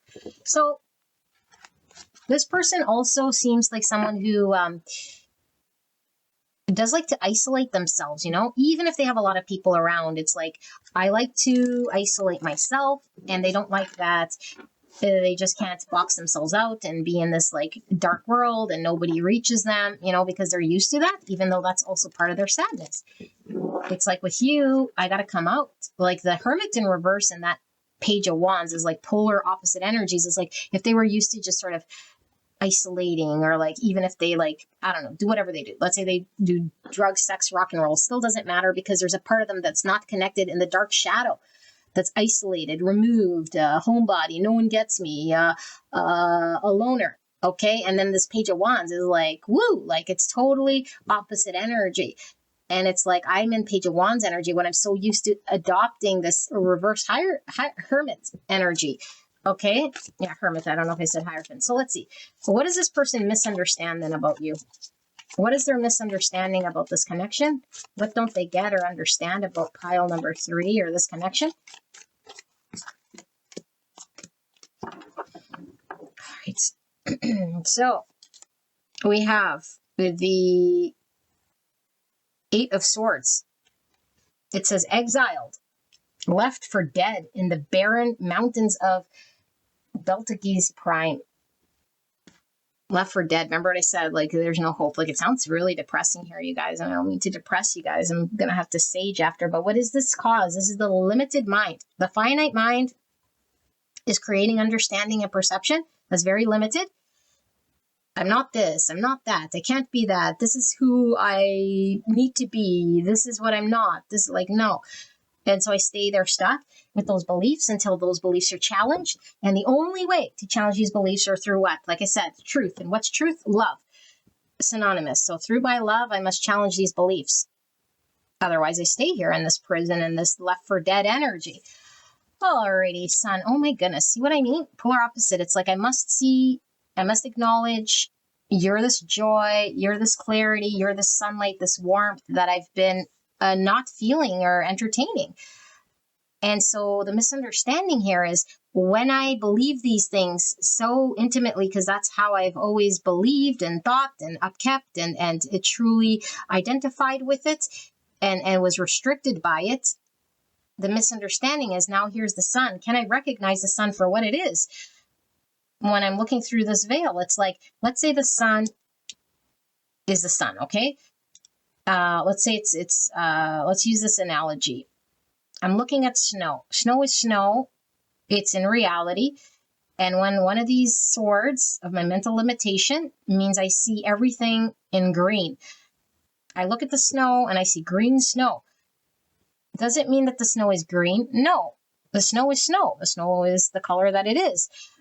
But because I have one of these swords that only sees through green lens, the snow will always look green. And the only way for the snow not to look green is for me to undo this or take those glasses off or undo that belief. And so here comes the beautiful sun. You, okay? The truth is you are the sun here. But it's like because of these swords, I don't see it clearly, because I don't see myself clearly. And so I'm limited, so I can't do the thing, understand the thing, engage with the thing, no matter how sunny you are, no matter how snow you are, you can keep doing it, but the lens sees it how it sees it. Okay, what is this? 9 of Wands in reverse. Yeah, surrender. The barrier between us is separation consciousness. This is all about consciousness, enlightenment, okay, and inner child. And this is all the areas that we sort of work upon or work through when we are in some profound experience where love shows us the light of ourself through a mirror of self-realization, where we have to surrender. And when we surrender, we remove the separation between you and I.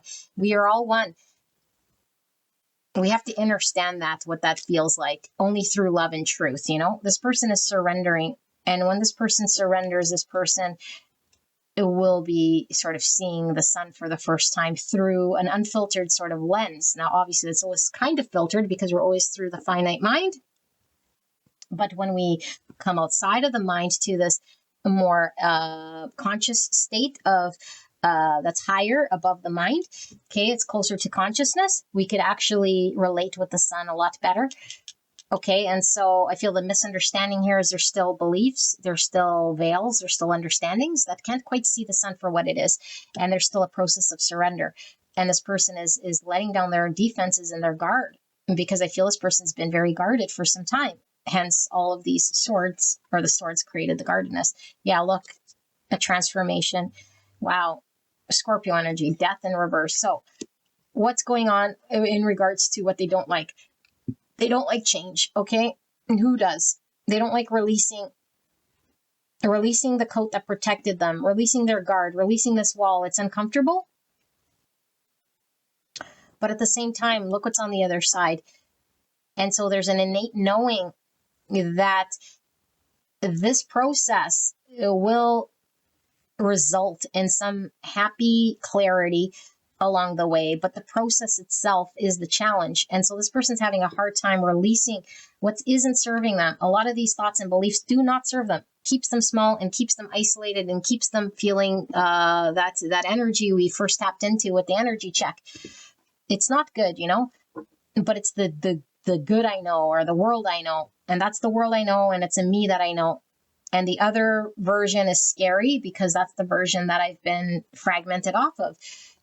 But this person's a heavy amidst transformation, and I feel like it's a spiritual transformation. It's an ego death, okay? It's really an ego death. It might be in a dark night of the soul. This person is working through surrender. This person is, riddled with beliefs that are being undone here. Their inner child healing. And then a lot of their, like I said, their ego is being seen through. And that's created this sort of prison of theirs. The King of Wands in reverse. Yeah, so ego death, but also the narcissist would show up for me as a lot of people say the King of Swords in reverse is narcissist. I would say the King of Wands in reverse for me. Okay, because it's like, aside, really at the end of the day, it's like a lack of confidence in self, because again, I compare myself to all of these things. I'm not good enough, blah, blah, blah, blah, blah, but it's all self-speaking. So I'm really lacking confidence. And so I put on the coat of an exterior front, the narcissist coat, because the King of Wands in the reverse is like, I don't care about anyone or anything, my way or the highway. I'm totally an ego. I'm totally arrogant. I'm totally all those things, and even then, let's say if I'm not arrogant, it's like I lack the confidence. And so I put on this other thing that's actually a show.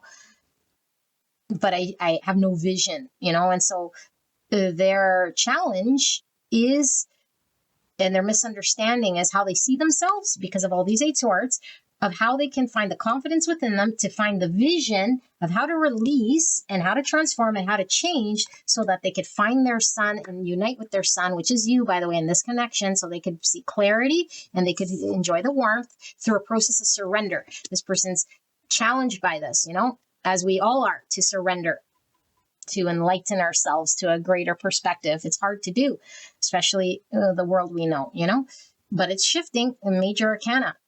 Okay, major arcana. And this person is stuck between a rock and a hard place, which is the old self and feeling protected, and then going through the discomfort of letting go of my protection and trusting in the divine that it's going to be okay. And that I will have joy on the other side of this. But it takes a lot of trust, And I think this person trusts you. Hence why they're going through this process, because of this deep love that they feel, which is true and can't be denied. True. Like the sun, the most positive card in the tarot. Okay, so if you're challenged right now in this connection, know that this person is going through this process. Okay, Scorpio, Leo, and Aries, Leo, Sagittarius. So, beautiful angels, this is your reading. I hope this helped you, and I will see you at the next one. All right, bye-bye. Hello, gorgeous angels. Pile number 4, the Sacred She Tarot. Okay, we're going to look at the person on your mind and what it is that this person likes about you, what they dislike, and what they misunderstand about you. Okay, or / the connection. Now, if you don't have someone on your mind, this could definitely be just in general. Okay, people in general, but I do intend on it being the person you came here about. Okay, so apply it as you see fit. But before we get into that, we're going to do an energy check to make sure you've tapped into the right pile. Okay, so this could be how you're feeling about this person or this connection. Okay, in order for you to know that this is your pile. Now, if it comes reverse, this might be how your person is feeling. Okay, it could be flipped, and then this could be your own energy coming on the back end, meaning what you like, dislike, and what you misunderstand. Okay, but I do intend on it being the person you came here about. So keep an open mind, and let's ask Spirit for pile 4. How will pile 4 know that this is their pile? How are they feeling? How are they seeing this connection? Pile 4 and the person they came here about. How are they feeling, or how will they know that this is indeed their connection or their reading that they came here about? Thank you, Spirits. Please protect me and the viewer as I channel this message for the greatest and highest good of pile number 4. Thank you so much, pile 4, for allowing me to tap into your energy, the energy around you at this time. I'm so blessed to be here doing your reading.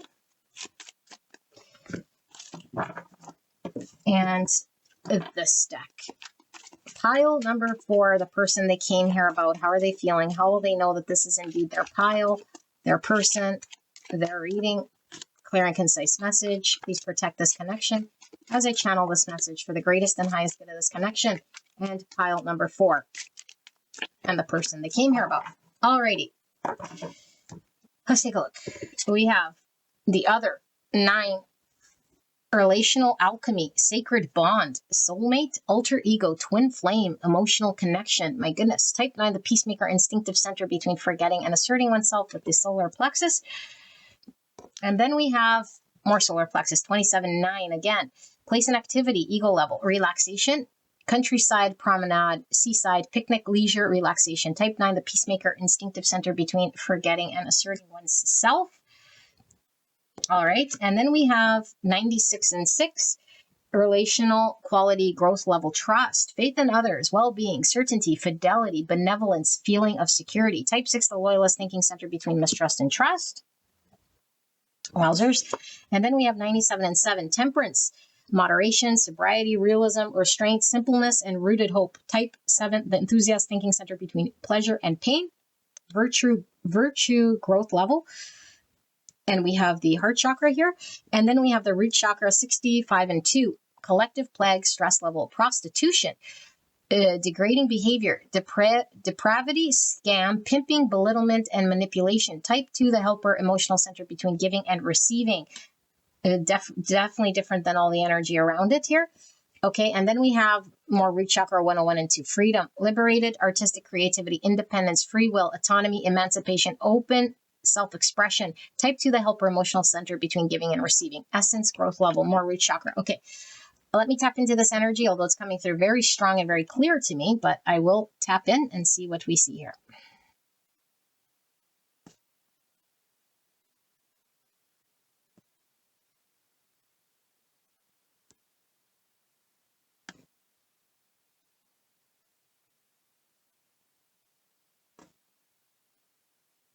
Okay, gorgeous, beautiful angels. I love you very, very much.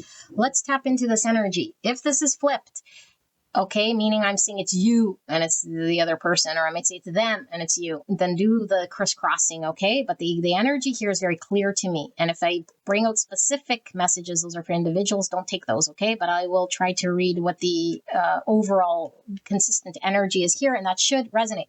So first of all, let's get the signs. So we have Virgo, very strong here, okay? And Cancer, and Capricorn, and Gemini. And did I say Cancer? I think I did. Yeah, Cancer is also very strong here, okay? But again, it could be really talking about the emotional bond that I'm feeling here. We also have Pisces and Libra. Okay? So, very interesting here. I am feeling two energies, and I'm going to say, I don't know what I'm going to say, how I'm going to channel it, but we'll see, because I'll say one person and then the other person, okay? And you attribute, and then it might turn into you and them, okay? I'm not trying to confuse you. It's just once I get into the channel mode, I start saying you, them, and you might be like, huh, what? So just try to make sense of it, okay? Try to keep it simple. So what's going on here? There's a mishmash of energy, because I do feel like there is a whole bunch that goes on in this connection as a result of having to work through different aspects of self. Hence why we're seeing root chakra, heart chakra, solar plexus chakra, okay? And so we must work through the lower chakras, okay? Those are like the matrix chakras or the lower self chakras in order to break through. Okay, and when I say breakthrough, it's like the chakras, the lower chakras, the energy flows through so we can tap into the heart space. And when the heart space opens, it's like we've opened the door to our soul in some way. Okay, we have this soulmate, twin flame. Okay, so you might resonate with that being the type of connection you share with this person. But this is a connection that I think is really challenging oneself in order to find a sense of balance within self. Is really what this is about, okay? Which it really is a twin flame type thing, because when we are connected with a mirror to self, we are seeing through a lot of parts of ourself that we must regulate and then find some form of balance and do self-introspection. I feel like this connection is all about the self-introspection. However, one energy, which I feel is yours, okay? Again, crisscross it if you need to, but it's like, this person feels really bonded to this connection in a way, okay? And they might have started with seeing it as a separate self, like looking at you.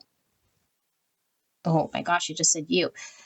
I don't know. I keep saying you, and I'm going to confuse this. There's two energies fucking here, okay? There's one energy that I feel is seeing like it might start with a separate self, and then having to work through that self is the same as other, okay, which takes a lot of a lot of sort of growth and introspection with this Hermit energy to work through this thing. But this person feels like home with you. I'm going to read it this way. It feels at home with you. Okay?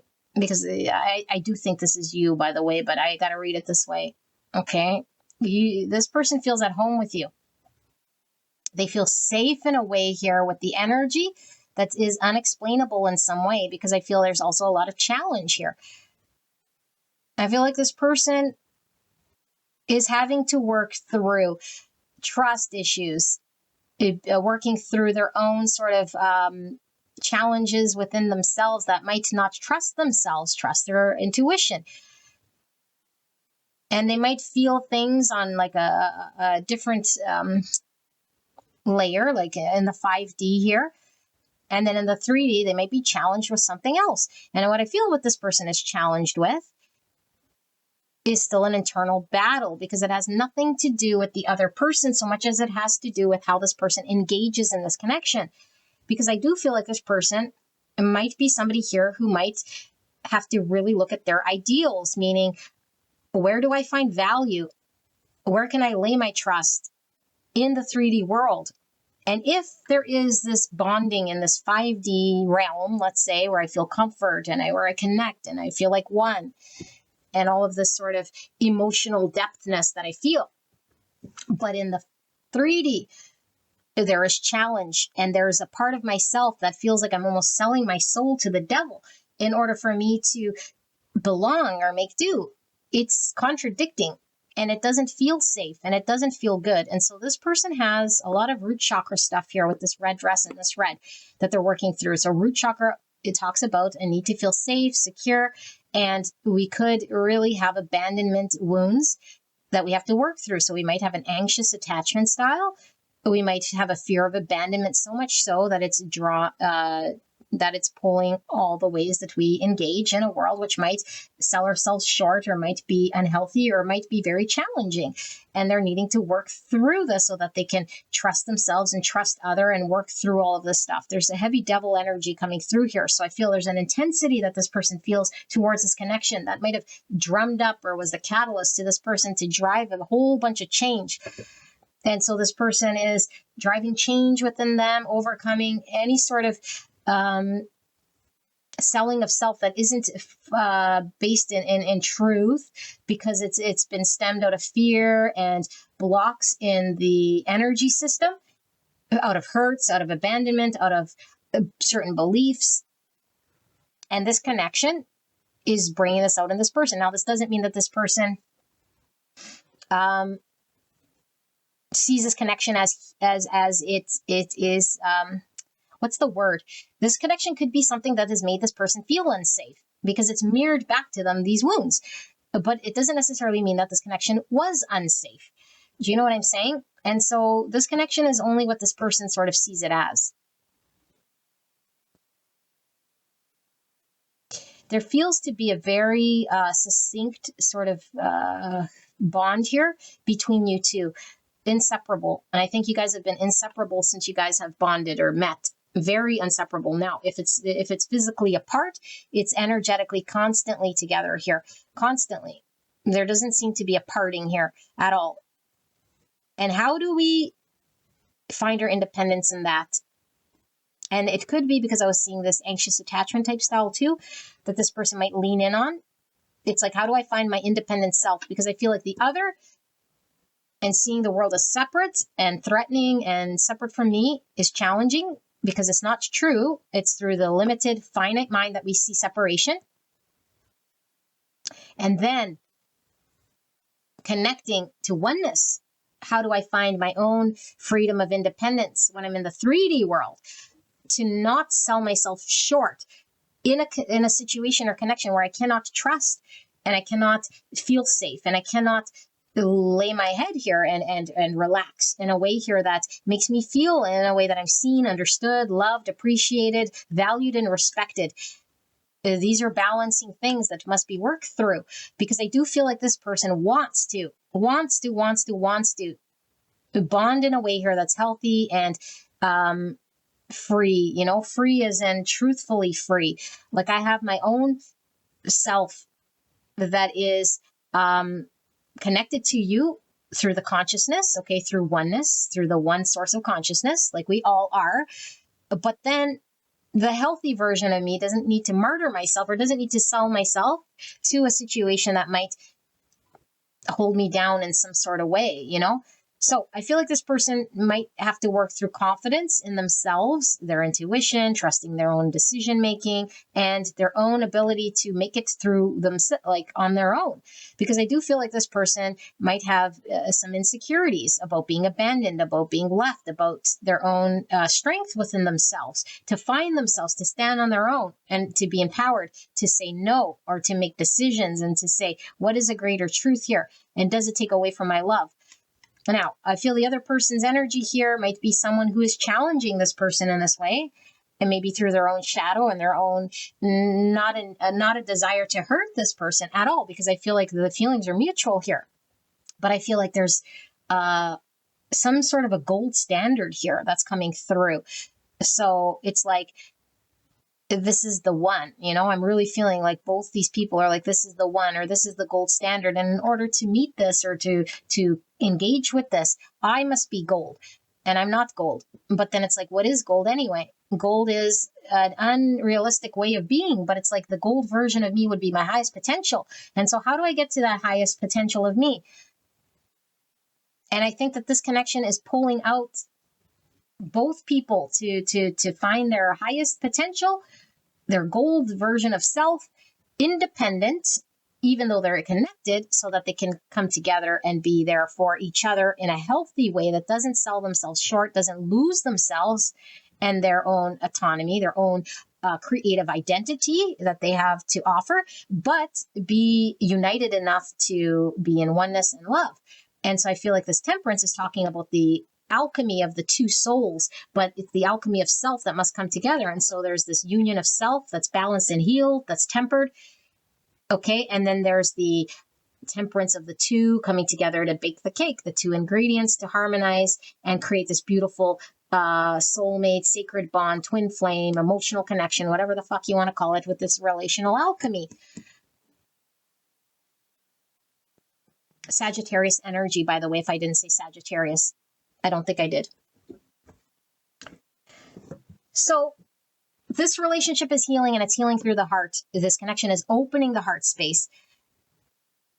It's like really truly connecting to unconditional love through beyond the finite mind that sees separation, and then being able to bring it back to earth, which I'm feeling is this temperance thing, you know, to be able to do what I've learned in the 5D, understood in the spiritual realm, understand in these ethers, and bring it to this 3D world. And what do I do with it? How do I engage with it? How do I manifest it? How do I harmonize myself in a balanced, healing way so that I can live in the 3D world in this connection that reflects truth and honor? And if I can't be in this relationship because it doesn't reflect this, then how do I deal with that without losing myself? Okay, but there feels to be very much this familiarity. It's like soul recognition instantly. And it's like, I could tell you anything, you know. I feel like in the energetic realms, there is already a knowing of the truest version of self. I feel like there's little words here between these two, but there's a truest understanding of who each other truly are. Because I do feel like both these people are being called to be their purest, truest self. You know, these are like pioneers of the, I do feel, twin flames, in order to do the groundwork here for new earth. What that means would be, how can we rise above as a collective from transactional fear-based love to this new way of loving that is pure and authentic, where we don't lose self, but we're able to connect with other and see self as other from this purest place and be an example to others. This is what this connection is. It feels very, very beautiful. And I feel like it's bringing out the truest self-expression of both of these people that maybe they didn't see in themselves, understand was there. Maybe they rejected it, refused it, or there was too much trauma or too much blockage, or an inability for them to trust that it's safe to fall, it's safe to feel, it's safe to allow those feelings to come through, but it's wobbly, you know, it's wobbly. So there's the healing process. There's this alchemy of self. I must trust myself. I must work through these emotions. I must, you know, because sometimes these emotions could be very intense with the devil, obsessive and fiery And there could be a lot of blow-ups, a lot of fireworks here.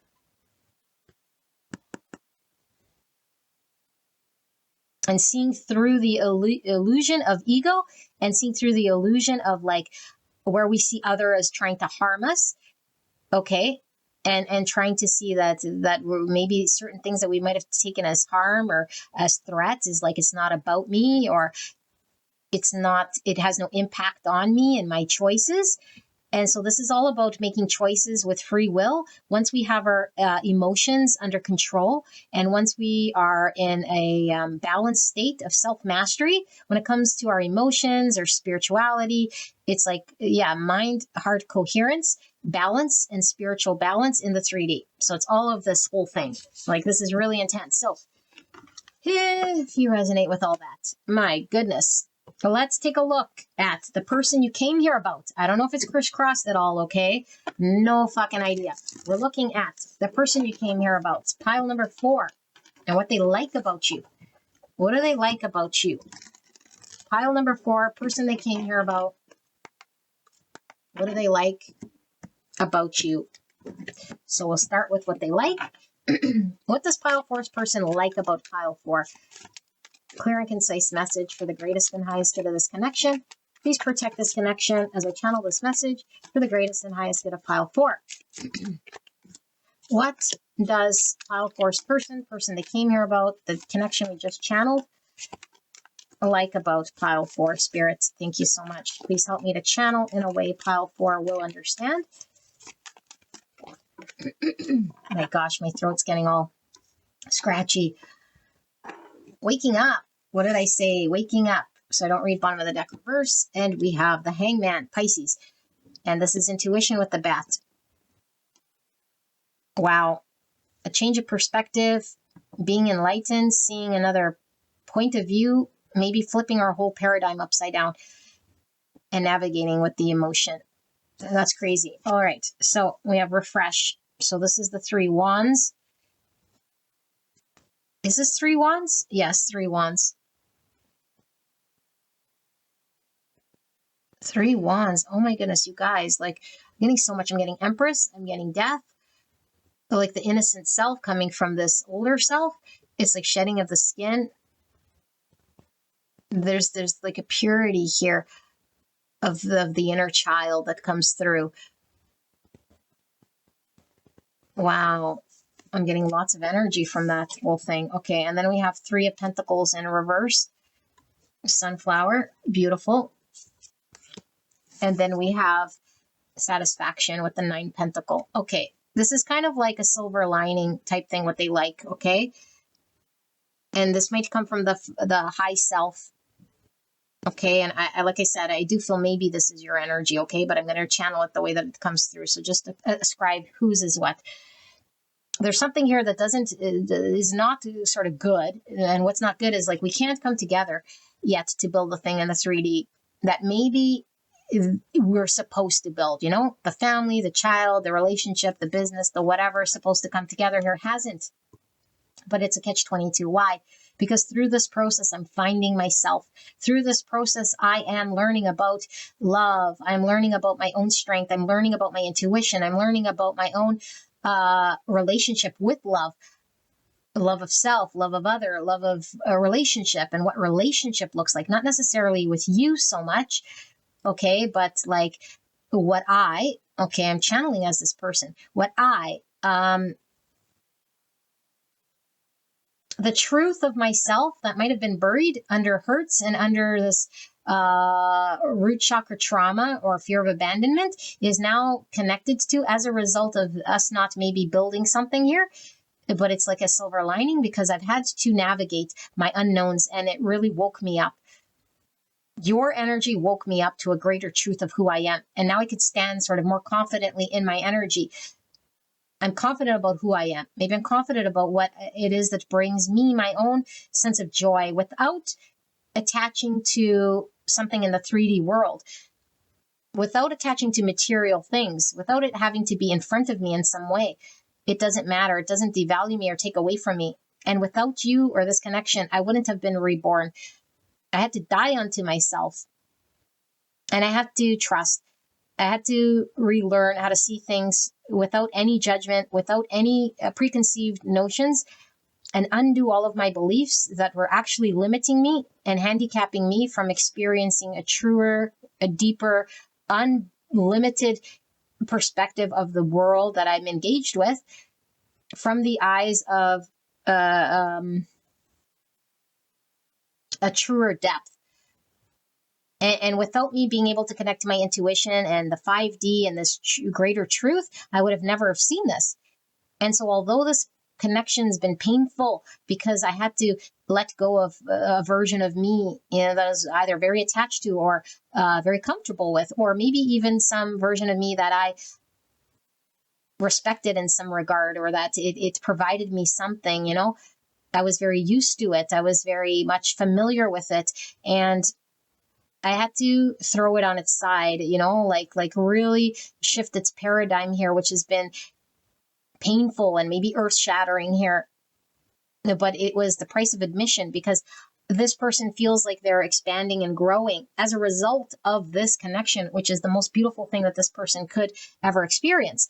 It's like, now, because of this, I know what it means to love myself, be without anything in the material world, and still find love, and still find confidence and trust, and still find my value, and still feel like I'm enough, and still feel like I'm okay.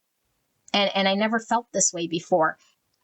Before, I depended on my world materially, who was around me, what I built, what I accumulated, who would show up, what I invested in, and what was there would reflect back to me my value. And now it's like I don't need those things, but now those things sort of are around me as a result of me just allowing myself to be. And so they're like, thank you for waking me up. 13, which is the Queen of Pentacles. Yeah, that's what the energy is talking about. Okay, so it's like, it really is this, I make do with what I have, and I'm okay with myself, and I could take care of myself. I'm grounded in nature. I'm grounded in practicality in a way here that is solid, that isn't needing anything or anyone to prop me up in any way, or I feel comfortable and confident, and I don't need to cling and attach or chase anything at all. That's what this energy is giving off. And because of this, I am successful. And because of this, I see the greater truth. This person might be very earthy. Okay, I'm feeling earth sign, Virgo, Taurus, Capricorn from this energy. And also Pisces here. Okay, so this person is expanding because of this connection, and they love this. So although it's painful, it brings, like I said, the silver lining of a new version of them, seeing things completely differently, their whole self differently, maybe connection differently, you differently, everything different, okay, with the Hangman. So, and an enlightenment. So they feel more connected to the divine, which I didn't hammer through, but it's like I could see consciousness from a different perspective here, but that maybe I couldn't in the past. And so now it's casting a certain light on how I engage in the world. That's very different. So what do they not like about you and this connection? Again, I do feel this is your energy, but what does this person not like about you and your connection? What are they challenged by? Spirit, for pile number 4, the person they came here about. What do they not like about pile number 4? What do they not like about pile number 4? What do they find it hard to work through when it comes to pile 4's energy and this connection? Wisdom Keeper, the Hierophant, and the King of Swords. So we have Taurus, and we have Gemini, Libra, Aquarius. What is it that pile 4's person doesn't like about pile 4 specifically? Oh my goodness, Spirit, are we serious here? Well, let's leave this like this side story, okay? Because I don't want to put it away, but it doesn't feel like it's this card here. So we have the Page of Pentacles in reverse, we have the 3 of Wands in reverse, and we have the 9 of Pentacles in reverse. That's this one right here. Alchemy, the Magician in reverse. Wow. Okay, what's at the bottom of the deck? Knight of Swords, Determination. What don't they like? I think although this person, like we said, isn't looking for something that, it's not that they're not looking for something that could bring them some material happiness, but this person understands they're in a 3D world. And that in this 3D world, we can experience certain things that need to manifest. And this person doesn't like that something hasn't manifested here as a result of you getting in the way, is how they feel. And what they feel is getting in the way is your own mind story. You have some sort of belief that's been, I don't know, implanted in you. Again, I'm flipping it, okay, or I'm flipping it, whatever. I don't know, this person, which I do feel is you, but I don't want to confuse you, okay? But this is how it's channeled. This person thinks that you, okay, remember, it's their perception, so it's not necessarily true, but it's like you have a belief here that's been implanted in your mind, and you believe it to be so true, and this is what you're taking action on. And you could be very harsh with this thing, and you're running with this thing without actually questioning it and looking deeper into it. That maybe there is no truth in this manner, you know, and maybe this could be something in regards to how you live your life, what you're paying your respects to, or where you're valuing yourself. It's like you have these certain values or beliefs or certain way of living or certain things that you're doing, and they're saying because of this understanding that you have, it's at the risk of manifesting something here with them in this 3D world.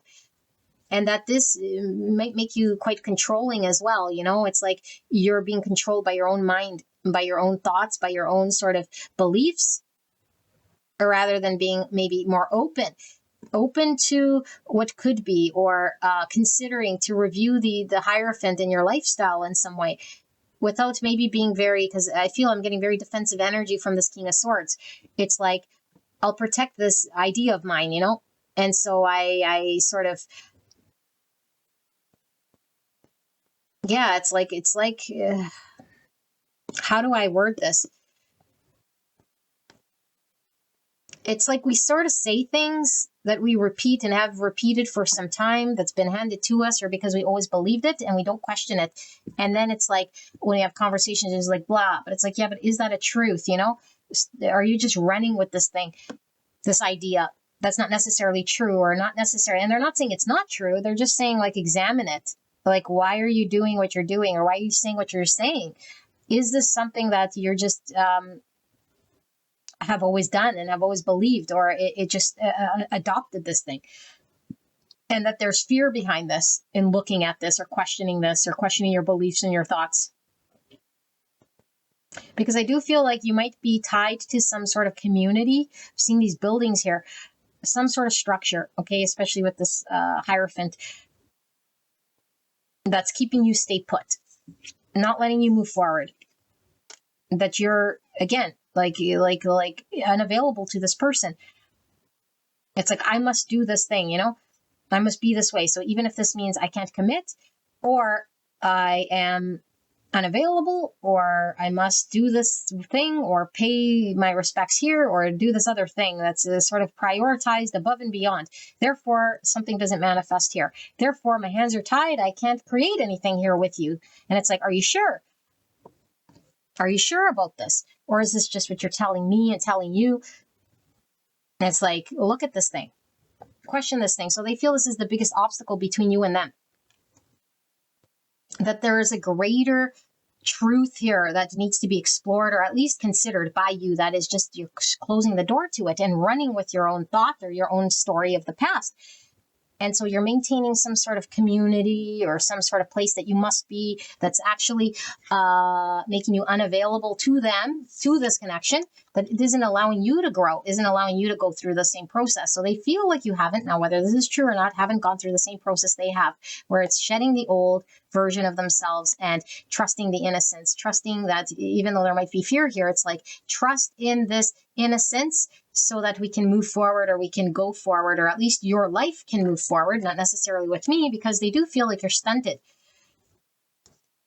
They feel like wherever you're at, you're telling yourself you got to stay there because you're dependent on that world to upkeep something, some belief of yours. but it's not allowing you to grow. It's not allowing you to move. It's not allowing you to be your most potential high self, and that you don't know how to engage in relationship until you shed the false self and see a greater truth. I don't feel like this person is saying it's me in this relationship, although it could be. And that's the thing that's like infuriating, is like, we could develop something. You could have the availability here to manifest something here with me, but you're too busy running your mouth, or running this idea. Even if you're not talking, then it's the running with this idea that I must do this thing, or this is the way it is, or la. But it's like, are you sure about this? And they're also seeing it as maybe a form of even being a little selfish here. Because we're giving to the fear, and that's selfishness. It's like, oh, fear, so I'll just stay where I'm at, but we might not say it's fear, but really underneath it, it is, because it's like, dare I question this thing?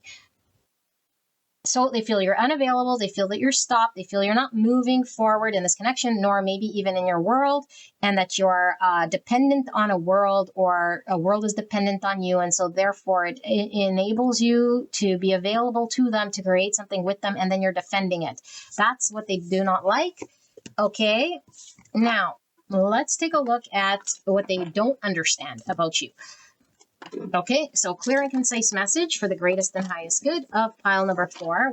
Let me see, am I running out of battery? I better hurry the hell up here. What is pile number 4? If it cuts off, then I'll just add a little piece at the end, okay? But I doubt it. So let's see. Pile number 4 is person. Person I just channeled. Connection I just channeled. What is it that pile 4's person misunderstands or doesn't understand, doesn't get, is sort of confused by pile number 4? What is it that pile number 4's person is misunderstanding about pile number 4? Clear and concise message. Please help me to channel in a way that pile 4 will understand. Spirit, thank you so much for this message. Self-expression. So we have the King of Swords. Okay, King of Swords, like I said, it says says a lot, but says nothing, maybe. Self-expression. Okay. And then we have the Queen of Pentacles now in the reverse. Cancer. No, not Cancer. I don't know why I said that, but Cancer could certainly be a thing. I see the moon here. Okay. It could be heavy Cancer placement. So Virgo, Taurus, Capricorn in the reverse. And then we have the 9 Swords, which is fear. And look at that. The same thing that they disliked, which was the King, or the Knight of Swords. 9 Swords, Knight Swords. And this, is the, I said self-expression, but yes, it is the Page of Wands. And under Page Wands, we have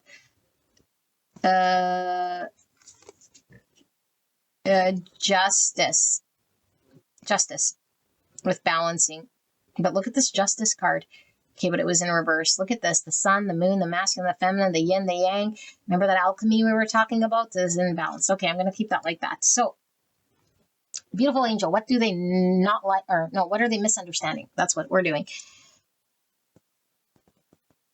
They don't really fully understand where this irrational fear sort of comes from. Like, they understand what fear is about, but they feel like there's an irrational fear. Because the Hierophant was there and that King of Swords together, which they felt you were in your mind about a story, which is just a story. And it's like, wow, why is there irrational fears is what they feel. This fear of yours is driving your action, and they don't understand it. It's like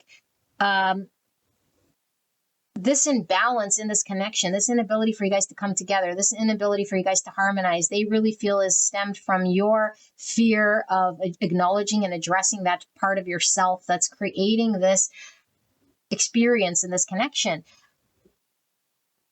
And I feel like this person thinks this is dictating how you engage with what you say and what you do in this connection.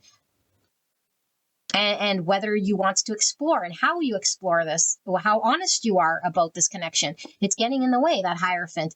It's like you're a reverse 9 Pentacle, meaning you're unavailable to explore, or you're not confident in your ability to show up here in a way. And so you keep supporting, or you are supporting out of a fear, out of a mind story that's whatever you tell yourself, you cannot explore this, or you can't maybe fully become available. So they see that there's fear that they don't understand or unjustified. They see that there's quick action that they see they don't understand that's stemmed from this fear. And they're like, I don't understand, like, why we can't just find harmony and balance. I don't understand why we can't heal this thing, and why we can't just address this fear or acknowledge that it's just fear, or it's just the mind, or it's just a story. And it's like, as long as it's like this, I don't understand, like, the dynamic here, because I feel like this person feels like they can't just engage with you in a way here that's like, again, their true nature is this Queen of Pentacle energy. But then it's like, when I'm in your energy, it's like this, for one, there's multiple things coming through. First, it was, remember I said there was the independent self, open self-expression coming through. So this is like learning how to break from the codependency, because I do feel this person might feel codependent on your energy, and they might not understand this sort of energy, because I feel like this is the thing they're having to overcome with all of this root chakra. Like I said, there's like something that's being highlighted to this person to overcome, because they're working through becoming this grounded energy, like I said, that doesn't need anyone or anything in order to feel whole and complete. And in your energy field, it's like there's something in this that keeps bringing this out in this person, but also this person feels like they can't understand, like, how we can flow and like put aside irrational fears for me to be able to show up in an energy that's grounded and feel whole and feel like I don't need anything. But the minute I'm sort of engaged with you, it's like this irrational fear comes up, and for whatever reason we can't flow in a way here that's cohesive and healing and balanced, you know. And I do feel like there's something about karma. And so maybe they understand, like, karma still needs to unfold here, or there still needs to be justice served here. But I do feel like there's a masculine and a feminine within self that is having to find some form of balance before there has to be a flow. And so I feel like this person is putting these pieces together, because it's like, how do we move this forward when there's this, maybe even separate agendas or other things going on, where this person feels like maybe they're not available to engage with you under these circumstances because things are imbalanced, because feminine and masculine energy still hasn't been harmonized, maybe in themselves, and maybe they see that it hasn't in you. So it's like, so all we sort of are doing is running blind here in some way. But I feel like there is a commitment and a determination to this being the end game, because I feel like there's going the distance here. But it's like having to overcome this thing, that's the misunderstanding, because it's like, why is it unbalanced? Why can we not find harmony? Why, what's going on with the karma here? Is the karma already overcome? Are we speaking truths? Can we speak our truth? Is this truly who I am? Or am I just acting out of fear? Or is the fear still at the helm here? And so I'm like reserved from saying certain things or doing certain things out of fear of being rejected. I don't understand. And so there's a misunderstanding about a deeper sort of flow of confidence, because fear keeps creeping in here. And fear, as we know, starts to paint another story that we might attach to. I fear I will lose out. I fear that, I don't know, whatever the irrational fear that comes through. And then it creates an imbalance in this connection, where maybe someone reacts out of emotions or is unregulated, And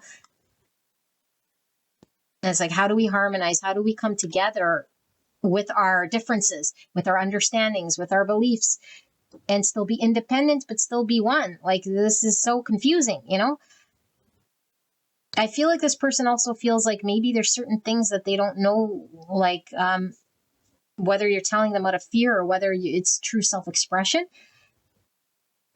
It's like there's certain things you haven't told this person or expressed yourself, but it's known. But it's like, what you're telling me, like, out of fear? Is fear preventing you from being fully honest with me? is what I'm sensing that you don't say true. And so I start to fear that. That's like, I sense this thing, but I don't know if it's true for sure.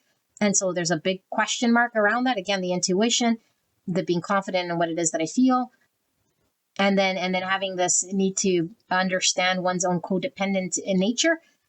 It's like there could be this devilly energy of like attaching to your energy in some way that gives me some form of wholeness that I need to work through because it's irrational. And my masculine and feminine have to be balanced and found within me so that I could be standing on my own in this sort of an energy, regardless of whatever the fuck you're doing.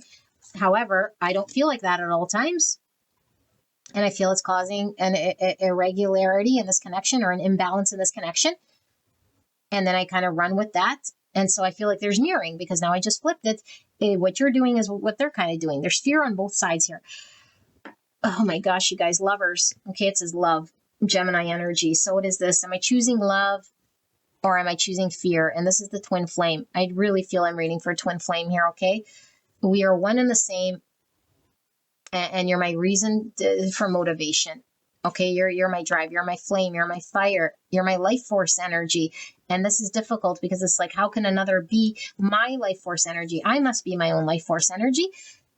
But when I feel so strongly about another here, I become codependent or so dependent on it. It creates a lot of fear and anxiety because what if it gets taken away from me? Can I trust it?